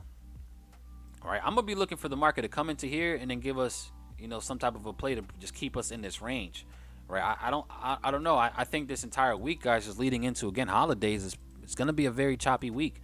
Right, so we could be trapped inside of these ranges all day long. Just keep that in mind, right? We could easily just be, you know, playing inside of these ranges, right? So, yeah, now that's interesting for sure. Got out at 800 pips. That's crazy. Let's go. Let's go, right? But yeah, you know, again, just keep your eye on this NAS. I think there's a good chance that we do see some selling pressure come into play off of here. It's very possible, at least, right? Very possible. All right, let's see where we're at. Euro USD, again, just playing off of this higher level up here. Let's see how it plays out as of right now. I think we're in 4 pips to draw down. But again, I really do not like how this 5-minute candle ended up closing up here. Like, I'm really not a fan of how it closed. Yeah, I'm not too much of a fan of how this ends up closing, right? So again, now the probability, guys, of this playing out is definitely starting to decrease as more price action comes into play, right? And again, that happens, right? You know, as we start to get a lot more data, you know, the probability in your opportunity definitely starts to decrease, right? You know, at first the probability was a lot higher, but now just because of how we're playing off of structure, it's starting to decrease, right? Now again, like I said, I've already made the decision just to let this play out regardless, right? That's exactly what I'm gonna do. But I'm also just walking through how my thought process is, right? I want to show you guys exactly how I think when I'm analyzing these markets and how I react to what the market is doing, right? And just understanding, guys, that yeah, you know, probabilities could shift based off of the fact that new data starts to present itself, right? Now, it's not saying that this still can't drop. I still want to see this thing drop, but you know, just know the probability is definitely starting to become a little less likely for sure, just because of what we're starting to see now with new price action. Let's see. You have a Discord group. I do not, but we do have an actual social media platform that you are more than welcome to go ahead and join. All right. You know, the ProfitSociety.co. If you guys are not part of it just yet, you know, definitely, again, make sure to go ahead and be a part of the ProfitSociety.co, you know, so that you guys can actually communicate with us. You know, drop your thoughts, your charts, your markups, interact with other traders. You know, that's the place to be at. All right. So I don't have a Discord, but we do have our own platform, you know, with that for sure. When's the app come out, right? So the thing that we're waiting for the app, guys, the app itself is pretty much already done, right? But we just have to we can't publish it until we actually make sure that the website is fully functioning the way that we need it to. All right, over the past few weeks, you guys know that we've been dealing with a lot of server issues just because of everybody that's been trying to jump on during our live streams. But I think we found a solution. Right, I believe we found a solution that is probably gonna help us out tremendously, and it should work. All right, so we're probably gonna start to test, the new solution for the live streams, guys, probably sometime this week or even sometime next week. We'll definitely start to do a lot of more tests on the website. But once we figure out everything is working properly, then we'll just go ahead and hit the publish button for the apps, right? And all the apps will definitely be available for everybody to grab, right? Because that's what I'm excited for. I can't wait to grab the app. Like, I cannot wait to grab the app. I really can't, right? I can't wait for us to get the app and us start to use the app and trading off it, and it's gonna be fire, right? The app itself is gonna really take this website and this platform to the next level. It really is. All right, so let's see what we got here. Just still being patient. All right, the market is really just not. It's just chilling. It's just chilling. Man, if we can come back below here in the 5-minute though, guys, like, I think if we can end up closing this 5-minute low right here, like if we break this 5-minute low, then I'm definitely gonna have a lot more confidence once again. All right, if we can break this 5-minute low right here, right, this bullish candle, right, if we can break the low of this last bullish candle on the 5-minute, oh baby, I want to see a break and close below that. That would be absolutely lit. Let's go. That's what we need. Come on, baby. Come on. Come down in there. Then give us that move. Come on. Let's see how it plays out. Let's see. For I need it. Yeah, 100%. What app are we talking about, right? So we're talking about the Profit Society app. All right. It's not published just yet, so don't go to the App Store and try to find it. You're not going to find it. But we are talking about the Profit Society social community app that we are actually dropping very, very soon. Right, and this app is going to give you guys access to everything, right? Everything that you guys see here from our dashboard. The moment you decide to become a member, which again, it is free, go to theprofitsociety.co, right? You'll be able to see everything that you have access to, right? You'll see your actual page. You'll see any courses that you guys are actually signed up for, because we are going to obviously add a bunch of our courses on here. You'll see the replay hub for all of our live recordings, our live streams, right? Then we have the actual community tab itself, which is pretty much just everybody in the community just interacting, just talking, dropping their thoughts. One of the, in my opinion, most slept on things is probably going to be our blog, right? Because the blog itself, guys, we're going to be all of our trade ideas off stream. Our off stream trade ideas are going to be here inside of the blog itself, right? So that's going to be dope. And then obviously our live stream section is going to be fire. This is where we're going to be going live during New York session right here on the actual website. So this is going to be pretty cool as well once we actually do launch. And then, like I said, the courses and then actual groups. So each group, guys, is going to be tied to a specific course that you decide to go with. All right. So Profit Society is for the platform as a whole. Skag's Academy is Skag stuff. Wealthy Visions is my course and my academy and my community. Kyle's is the hustle. The Power Circle is Raised, right? So it's going to be different groups that you guys can also join based off the courses that you decide to actually get, right? Whenever we do launch all that, right? But overall, yeah, this thing is going to be. It's going to be the game changer, guys, right? So once we launch the app and you guys get access to all that, it's going to be absolutely crazy, right? And there are some menu tabs as well that is not even up here yet, like our favorite books tab. We're going to have a menu just for all of our books that we like to use and that we recommend for traders. We're going to have, tabs for, brokers, right? We're going to give you guys all of our recommended brokers to utilize, our most recommended prop firms, right? Like, we're creating menu tabs for all that stuff so everybody knows exactly what we recommend and what we truly believe in. All right, so let's see. Come on, Euro. I like the rebound. I'm getting my confidence back. I like the rebound. Now let's see if we can go ahead and break this low, like close below that low. Come on, baby. There we go. Come on. Send us home. Bring us home, baby. At least down to these lows down here so we can go ahead and remove the risk. Take the risk off the table. But this is what we want to see. Come on, we want to see this thing break. Let's go, baby. Come on. All right, let's see what else we got here. Man, I don't know how you're able to trade and be so calm and content with whatever happens. Trading is so stressful for me. Let me ask you this question, Luke. How long have you been trading so far?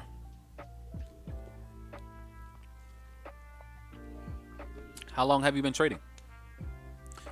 A break of that low would be dope. 100% it would. Let's see, I entered EU at 1.0283. Oh yeah, that's a good entry up there for sure. That's a better entry than what I got. Let's go.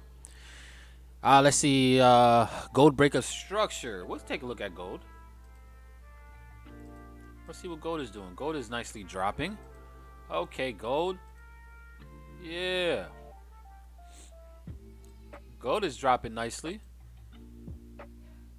We can potentially easily see gold come down and test this liquidity down here. I could definitely see that. I think we're definitely going to end up running this low right here that we have. All right, all this imbalance is right below this level, right? So I think for sure, guys, we're probably going to see gold. And this is good for us for Euro USD, right? Because if gold is dropping more times than not, Euro USD is going to be dropping as well, right? So yeah, you know, we could expect some more selling pressure here for gold, in my opinion. If we don't do it just yet, you know, the next area of opportunity to get in would probably be up here. All right, so if for whatever reason the market decides to pull back first, all right, then I will be looking to short it, you know, above the 1743 level. All right, probably somewhere, you know, above at these extremes up here could be, you know, an interesting opportunity for sure for gold. All right, so that's a possible play. You know, somewhere up in this kill zone could definitely give you a continuation type of opportunity here. All right, so that's possible. You know, again, just running the buy side liquidity is going to be very important though first. So, but let's see what we got here. Euro USD is again the trade that I'm currently in. So I'm definitely going to keep on monitoring this to see what we're doing. All right, we didn't end up getting that close below that candlestick, right? So we're still going to have to be patient. All right, again, my confidence really is going to go higher once we do get that break below. All right, because then I'll be like, oh yeah, we're pretty much going to be good. Right, but until we get it, you know, we got to just let the market do what it does. Let's see. So for 5 years, right? So Luke, you have a lot of time under your belt. Right, now the next question that I ask you, right, since you already have 5 years, right, what do you think is causing you to or was causing your emotions to still be unmanageable, right? Because there's something that is just not working out, right? There's something that's causing you to really not have the confidence that you're in, especially after 5 years. You should have been able to at least develop something, right? So really look at your strategy, right? Look at your system, right? Look at your trade journal, look at your plan, right? You have to really break all that stuff down to see exactly why you're having maybe a lack of confidence, right, in your trades, and then just work on that, right? But yeah, you gotta, that's something that, again, you have to figure out exactly what you believe it is, right? It's hard for me to say from the outside what could be the risk because there's so many different factors. Let's see, the fear of failure. I mean, that's a good one, right? That's a big one, right? In fact, most traders have that fear, right? That fear of taking losses. Now, the next question that I got for you is, are you actually following proper risk management? All right, because if you're only risking 1%, right? Like, let's say you have a $100 account, for example, right? And you can only lose 1% on that $100 account. Losing 1% for the most part shouldn't bring up that fear of losing, right? You shouldn't have that fear of losing if you're risking an amount that you truly don't care about, right? So that's why risk management is important, guys, right? You know, risking an amount that you really don't care for, that you don't mind losing, is going to play a big part in your ability to control your emotions. That's why I only risk 1% per trade, because I really don't care about losing 1% on my balance. It really doesn't matter to me, right? That's not an amount that's going to cause me to really start overcomplicating things, right? Or becoming emotional. Now, if I was risking 10%, 20% of my account, 40%, 50% of my account, so yeah, then my emotions are going to be going through the roof, right? Because I know how detrimental that's going to be to my trading account. So just make sure you're following proper risk, right? Make sure you're risking only 1%, right? Risk an amount that you're comfortable with losing so you don't become emotionally involved. Let's see. I'm getting better at moving my trades to break even first before pulling the trade. 100%, right? I like how you just said removing the risk off the table. I mean, that's important, right? You gotta be able to remove the risk off the table for sure, right? Again, it's just an emotional thing, right? It really is just an emotional thing.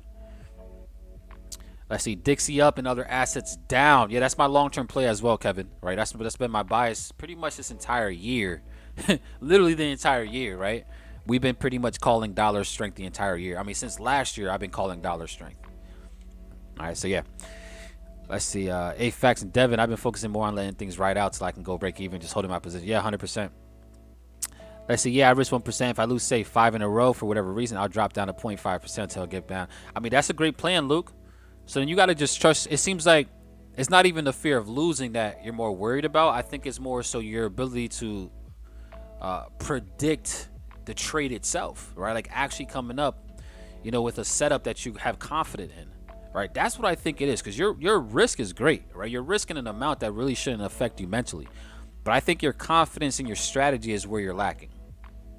All right, I think your confidence in your strategy itself is what's really stopping your ability to continue to grow. Right? So one thing that I would tell you is just whatever strategy you are using, actually start to back test it. Right? Like actually put some time in to actually collect data, right? To confirm to you that that strategy does work. Right? Because that's what a lot of newer traders, and not even newer traders, right? But a lot of traders do, right? A lot of traders will take, you know, a strategy that they learned from somebody online and then think that the strategy, since it works for them, is going to work for you. That's not how it works, right? You still got to get that strategy, and you still got to back test that strategy. You still got to make sure that it tailors to your ability, your way of trading, right? So you're going to have to just put more time in back testing, right? Less time in live charts, more time back testing, just so you can get that confidence up. Let's see. Do you look at 23-hour candles? I have never in my life looked at a 23-hour candle. Right? So the answer is no. But that's an interesting candle. Why do you look at that candle, Kevin? Right? Why do you look at a 23-hour candle as opposed to just a daily candle, 24-hour candle? Let's see. Learning how to swing trade really is a level up. Learning how to trade and learning how to take an intraday setup and turning it into a swing trade. See, that's a level up. That's a banger. That's a banger. Let's see. Risk to reward is also key. Risk to reward is the golden nugget, right? Risk to reward, I truly believe, is that golden sauce that most people need to have. I struggle with that as well. Lack of confidence. Yeah, that's usually what it is, right? That lack of confidence, guys, is really, again, just causing a lot of traders to have that fear. 100%. All right, let's actually go ahead and take a look at the 23-hour candle, right? Like I said, I've never looked at no 23-hour candle, but I'm interested now. Let's see. All right, here we go. 23-hour candle. Let's see what we got here. It's 23-hour candle. Let's see. Let me get rid of this EMA. This is an interesting time frame. I'll tell you that much. I don't know. On this time frame, I'm not liking all this imbalance that we still have to fill. I don't know. Off this time frame. Oh no, off this time frame, we might have to target this liquidity up here. I don't know. Yeah, I don't know. I don't know if I like that time frame. That time frame's a little scary. That's an interesting time frame though. The 23-hour. All right, let's see where we're at. So we finally did get that break, family, on the 5-minute, and we ended up getting that closure. Let's go. All right, that's gonna bring me a lot more confidence for sure. But you know the market gonna move in mysterious ways. All right, so we did get that nice confirmation as well. But one thing I would just keep in mind, right? The market moves in waves, right? So is it possible now, right? Now that we ended up creating this little buy side liquidity right here, right, where we seen, you know, this market create this new low, we pulled back, and then we just continued, right? There really wasn't no, I mean, there was a little pause, right? But there could be some liquidity now even built up above this short-term level on the 1 minute, right? And I'm saying that just in case it does, so you guys don't get scared, because this thing could pull back still, get into that area, and then still go ahead and go bearish, right? But overall, guys, it's looking good so far. Right now, we really need to just go ahead and continue breaking these lows, right? Come on, baby. Come on, baby. Give us that play. There we go. Come on. Shimon Lee. Shimon Lee. Shower. What you guys know about rush hour, right? Let's go. See, now we're moving. Let's go, right? That's what I like to see. Come on. You're over here playing games with me. Don't play games with me in public, man. Come on, you. There you go.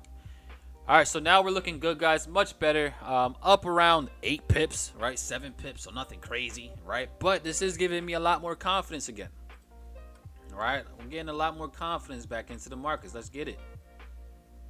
All right, now, again, we do want to see this market continue to go. All right, I think we're in a very good shape, though. I think we're in very good shape right now. All right, just looking at this, you know, if we can if we can continue to stay below this level of structure area that I just highlighted, like this zone that I just highlighted, this is like a what I would consider a flip zone.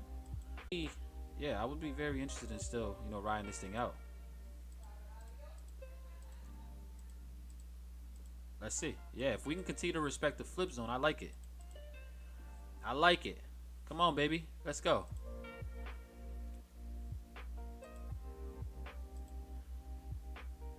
Come on, Lee. Come on, Lee. Let's see. What time frame do you use in intraday, right? So I really stay on smaller time frames, right? So I usually look at maybe like the 1 hour, 15-minute for actual setups.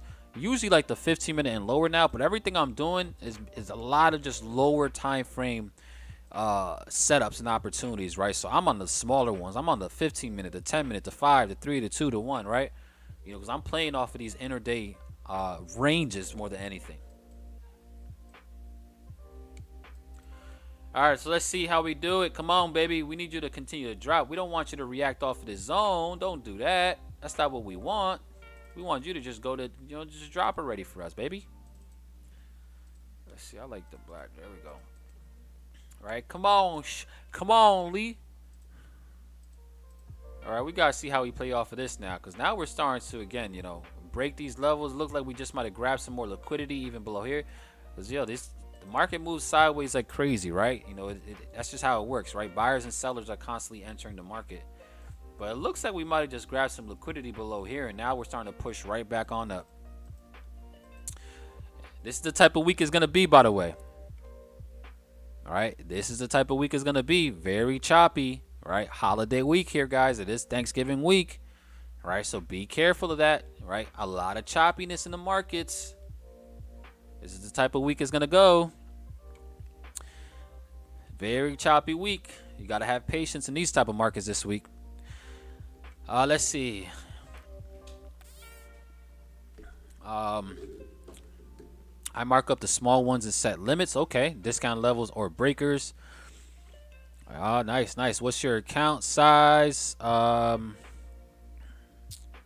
mean, I have different accounts. Let's see. Been looking for books that explain supply and demand, but just seeing strategy and indicators everywhere. I mean, there's a lot of different books out there, right? So I would just recommend, obviously, like the OG Naked Forex, right? Naked Forex is probably one of the best books just because it teaches you how to analyze the markets with no indicators to begin with, and then just understand supply and demand are the extremes, right? The extreme levels of ranges. All right, extreme levels of ranges. Let's see what we got here. Back test the 23-hour charts and the base candles. Would love to jump on a call with you and show you what I do. That would be interesting, Kevin. I mean, I'd definitely be into that for sure. Not even just me, but you know, one thing about me, guys, is I actually like to give people, you know, the spotlight, right? So if you have some value to provide to the family here on YouTube, let me know. Shoot, I'll send you the Zoom link and get you on the call with us, right? And you can go ahead and break down some sauce, right? That'll be pretty fire. Let's see what else we got here.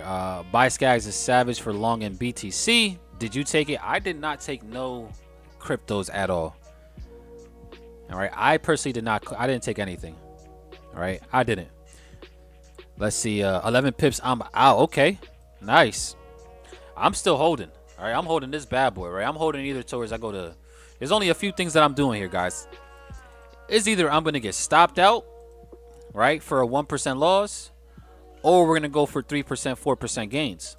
The only other thing that I would do is once I'm in enough profits or I break another level of structure, I will roll my stops to break even, right, for trade management. But that's the only thing I'm doing, right, is if we're in enough profit, I will roll my stops to break even and take, you know, the risk off the table, right? But other than that, it's either I'm gonna win or I'm gonna lose on this, right? I'm very comfortable with the outcome no matter what it is. All right, so we'll see what's up with that. Let's see. I'm down to talk to Abel, set it up. Yeah, I mean, we'll definitely work on it, right? We might have to do it like a different day outside of like our normal trading hours, like Tuesday, Wednesday, Thursday is mainly the team, right? But we could possibly do either a Friday New York session or a Monday New York session, or we can even just do it during my Asian streams, right? Because I am back live again tonight with y'all anyways, right? Because I do go live Tuesday, Wednesday, Thursdays during Asian session as well, right? To do like a end of the day recap type of thing. All right, so even, you know, on an Asian stream, all right, you know, I might be able to get you guys on an Asian stream since it's myself anyways, and y'all could definitely go ahead and do y'all thing. You know, I'm down for that for sure. All right. So, but for the most part, guys, we're really not doing much. All right. The market is really not doing too much. All right. It's just going sideways. Very choppy. Right. Very, very choppy. Like, we got the entry. Right now, it's just all about patience. Let's see. NZD news today in Asia. Yeah, 100%. That NZD news too is gonna be a good one, guys. Right? Interest rate decision right now. I'm just gonna be interested to see if they actually do raise it 75 basis points, or if they actually end up lowering it to only raising by 50 basis point. Right? We actually seen, you know, the Bank of Australia, the Reserve Bank of Australia, do that a couple weeks ago. Right? Where they were anticipating a 75 basis rate hike, and they only raised it by 50. That is also going to really, you know, shake the markets, guys, depending on what actually happens, right? But as of right now, you know, they've raised it only 50 basis point, right? So if they do raise it by 75, that's going to be their first 75 basis point rate hike.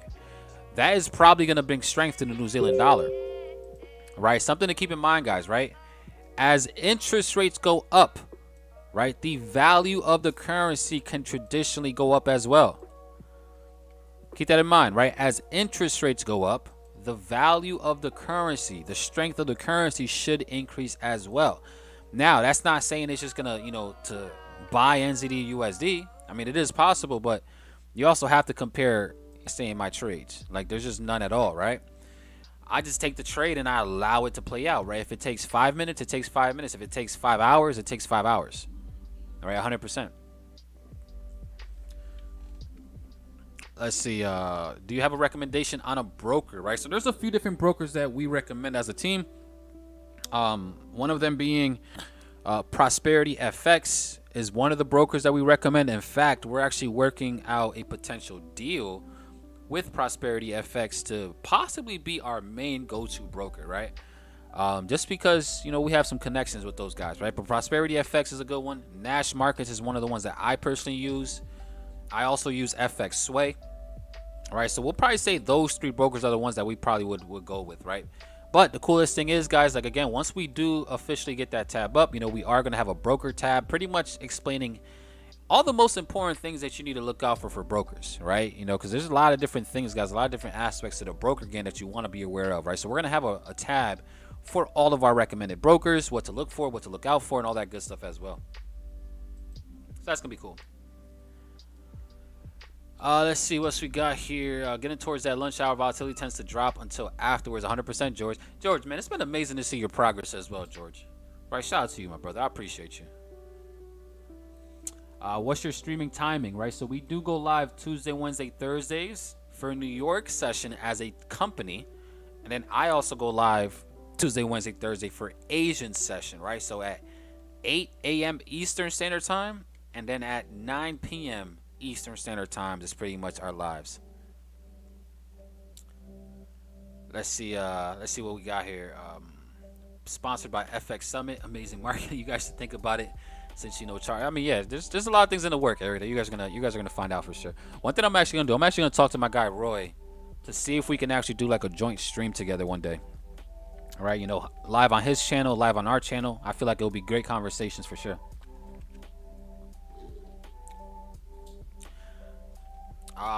Let's see, the FX Summit. So the FX Summit is an actual, it's an event. It's like a convention for traders, by traders, right? That I think is definitely going to be something that you guys all need to go at, right? So I think the next one is going to be in June, FX Summit 2023. Your favorite traders are going to be there. You know, anybody that you guys follow on YouTube, for the most part, they're going to be there. You know, they should be able to have their own segment as well when they're able to, you know, answer some questions. I know I'm personally going to be there as well, FX Summit 2023.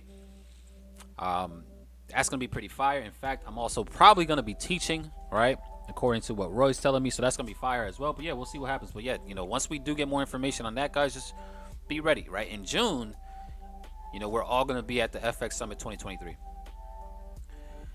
Let's see, that's amazing. The Prosperity FX spread is money. Yeah, Prosperity FX is definitely a good broker for sure. Let's see. Do you smoke weed? That's a great question. That's a great question. It depends on the occasion, right? Because I definitely have slowed down a lot more than I used to, right? I used to smoke too much weed, you could say. All right, I used to smoke too much, right? But now I definitely I don't smoke as much at all anymore. And that's a good question though. Let's see, been following you since 2017. Big shout out to you, Kevin. That's love. I appreciate that. All right, it's been a lot of y'all that definitely been rocking for a while, right? Like I've been teaching for a while, all right, for about 5 years, right? Like literally about 5 years now. You know, I had my own course back in like 2017, 2018, and then I ended up, you know, pretty much closing that course down, and I ended up partnering up with IM and became an educator for IM. That's where I was for the past 4 years, which pretty much caused me to put my YouTube channel on the back burner. But then I ended up leaving the company at the beginning of this year, and now I'm back here on YouTube with y'all. All right, and now we're building something, you know, something cool. All right, so yeah, you know, shout out to all y'all that been rocking with us for sure. Let's see.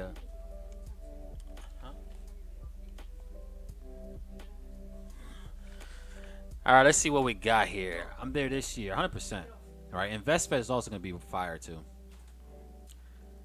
Let's see. This weekend I was trying to see if there's any trader seminars, etc. I want to be. Yeah, there's going to be a lot, right? I mean, even for us guys as a team, right? The Profit Society is eventually going to, you know, do a bunch of things, right? Like, you know, once we officially launch and we got the community up and running, you know, we're planning our own events, all right? We want to have our own meetups, all right? Our own in-person trainings, right? Imagine having like a 5-day boot camp, right, where for an entire week, you know, you're with me in the team trading live in person, all right, in real time, you know. So that's stuff that we plan on doing for sure. Let's see. Abel blows down that pack off camera. Come on. Listen, it's not as much as I used to, right? It's definitely that good gas, but it's not as much. Did it help you focus up slowing down? I mean, Devin, you out of everybody, you know how bad it was for me, all right? Like anytime we ever got on a call, like, you know, yeah, it was bad, right? But it definitely helps me focus, right? You know, because smoking weed is not a bad thing, but it's, at least for me now, it's more so like I have to do it once I'm done with all the work that I had planned for the day, right? Because it definitely slows you down, right? And it just, yeah. Let's say I was waiting for someone to ask it one of these days. Hey, boy, I'll be smoking that good NAS gas for sure. Yeah, I mean, it happens. Will you pay $100K to go to space? Yeah, 100%. Right, I think going to space will be a vibe, right? That's an experience that 99% of the world will never, ever get it to experience, right? So for $100K, that's actually a discount to do that. That's a discount. Have you been to Bali? I have not, but my wife would love to go to Bali, right? So I know Bali has to be on the go-to list just because it would be a vibe to go out there for sure. Saber, just want to know more about order blocks, right? So, I mean, we could talk about order blocks tomorrow, right? You know, I'll definitely go ahead and give you a little lesson on order blocks for sure tomorrow. What countries have you traveled to? So I've traveled not to that many. I think about 4 or 5 different countries. So I've been to Canada. I've been to Trinidad and Tobago. I've been to Spain. I've been to London. Country in this world. Like, that is a goal for me, right? You know, for me and my wife and our kids to hit up every single country, that, yeah. I just want to trade in every single country. I think that's what it is. All right, let's see. As long as you control it, it's amazing. I've been waiting to. Y'all really was interested to see if I smoked or not. I wonder how many people like really be thinking about like, yo, does this guy smoke? Because I know a lot of you guys is definitely some potheads in the chat. Let's be honest. All right? I know a lot of y'all is definitely some potheads. Tell them your real secret. What is it? What's my real secret? Yeah, right. I can't smoke and trade either. I just it's not even the trading part, right? It's not even the trading part that really messes with me. I just get sleepy, right? You know, I get super sleepy. I get super lazy. So it's not actively trading. It's like once I'm done trading, there's a lot of other stuff that I'm supposed to be doing, right? There's a lot of other businesses that I do, guys, right? And a lot of other opportunities that I'm running, right? So, and again, just like what my wife just said, you know, when I'm high, like, she don't even get no time. She don't get no love unless I'm trying to get some love. You guys know what I'm saying? All right, but yeah. Let's see. I live in Bali for 3 years now. There we go, baby. We got somebody out there in Bali that could give us a look around. So, Kevin, when we out in Bali, you got to take care of me and my wife. As long as you take care of me and my wife, we in good shape. We in good shape. Let's see. Steve-O. Shout out to my guys. The family. By the way, family, if you guys have seen right? If you guys have noticed, our new banner, right, on our YouTube channel. All right, look at that banner. Tell me that banner is not fire, right? And the graphics as well, right? And the logo. Shout out to that boy Steve-O. You know, we actually got an in-house graphic designer slash video editor now, you know, who's also going to help us really take the Prophet Society to the next level. So family, go ahead and just drop some, you know, some sevens in the chat for that boy Steve-O, right? He's helping us brand, you know, ourselves completely next level, right? So big shout out to that boy Steve-O. I appreciate you, my brother, holding us down and helping us out, man. This is fire. Like, this graphic is next level. That is so fire.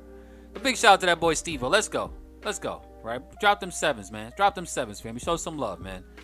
Because even Steve-O, he's also, you know, on his journey to really become the best trader too, you know. So he's also somebody y'all gonna, you know, y'all also have access to, you know, as well, you know, from any type of perspective, right? So big shout out to that boy Steve-O, man. Super excited for that, bro. We appreciate you.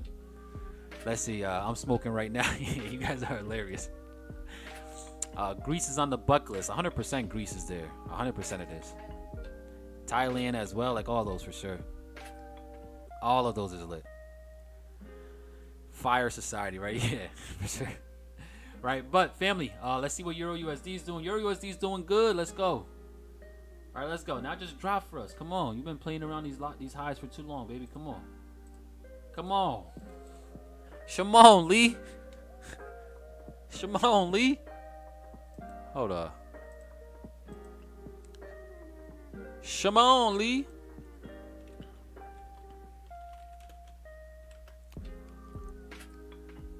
Shimon Lee.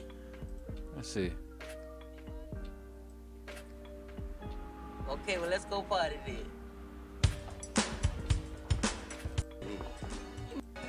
Where you going? Bathroom. For her back? Where you going? Hold on. Hold on, guy. Come here. No.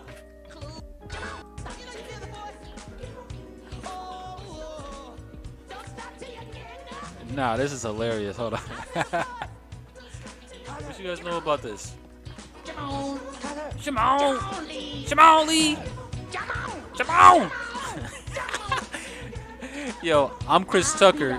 Euro USD is Jackie Chan. Shimon Lee! Come on. Lee, these people love me, man. Come on out here. Get off the stage. Are you crazy, man? I'm a star. Shimon Lee! These people, come check this out. Yeah, that is hilarious. That's one of my favorite movies, man. That Rush Hour series is amazing.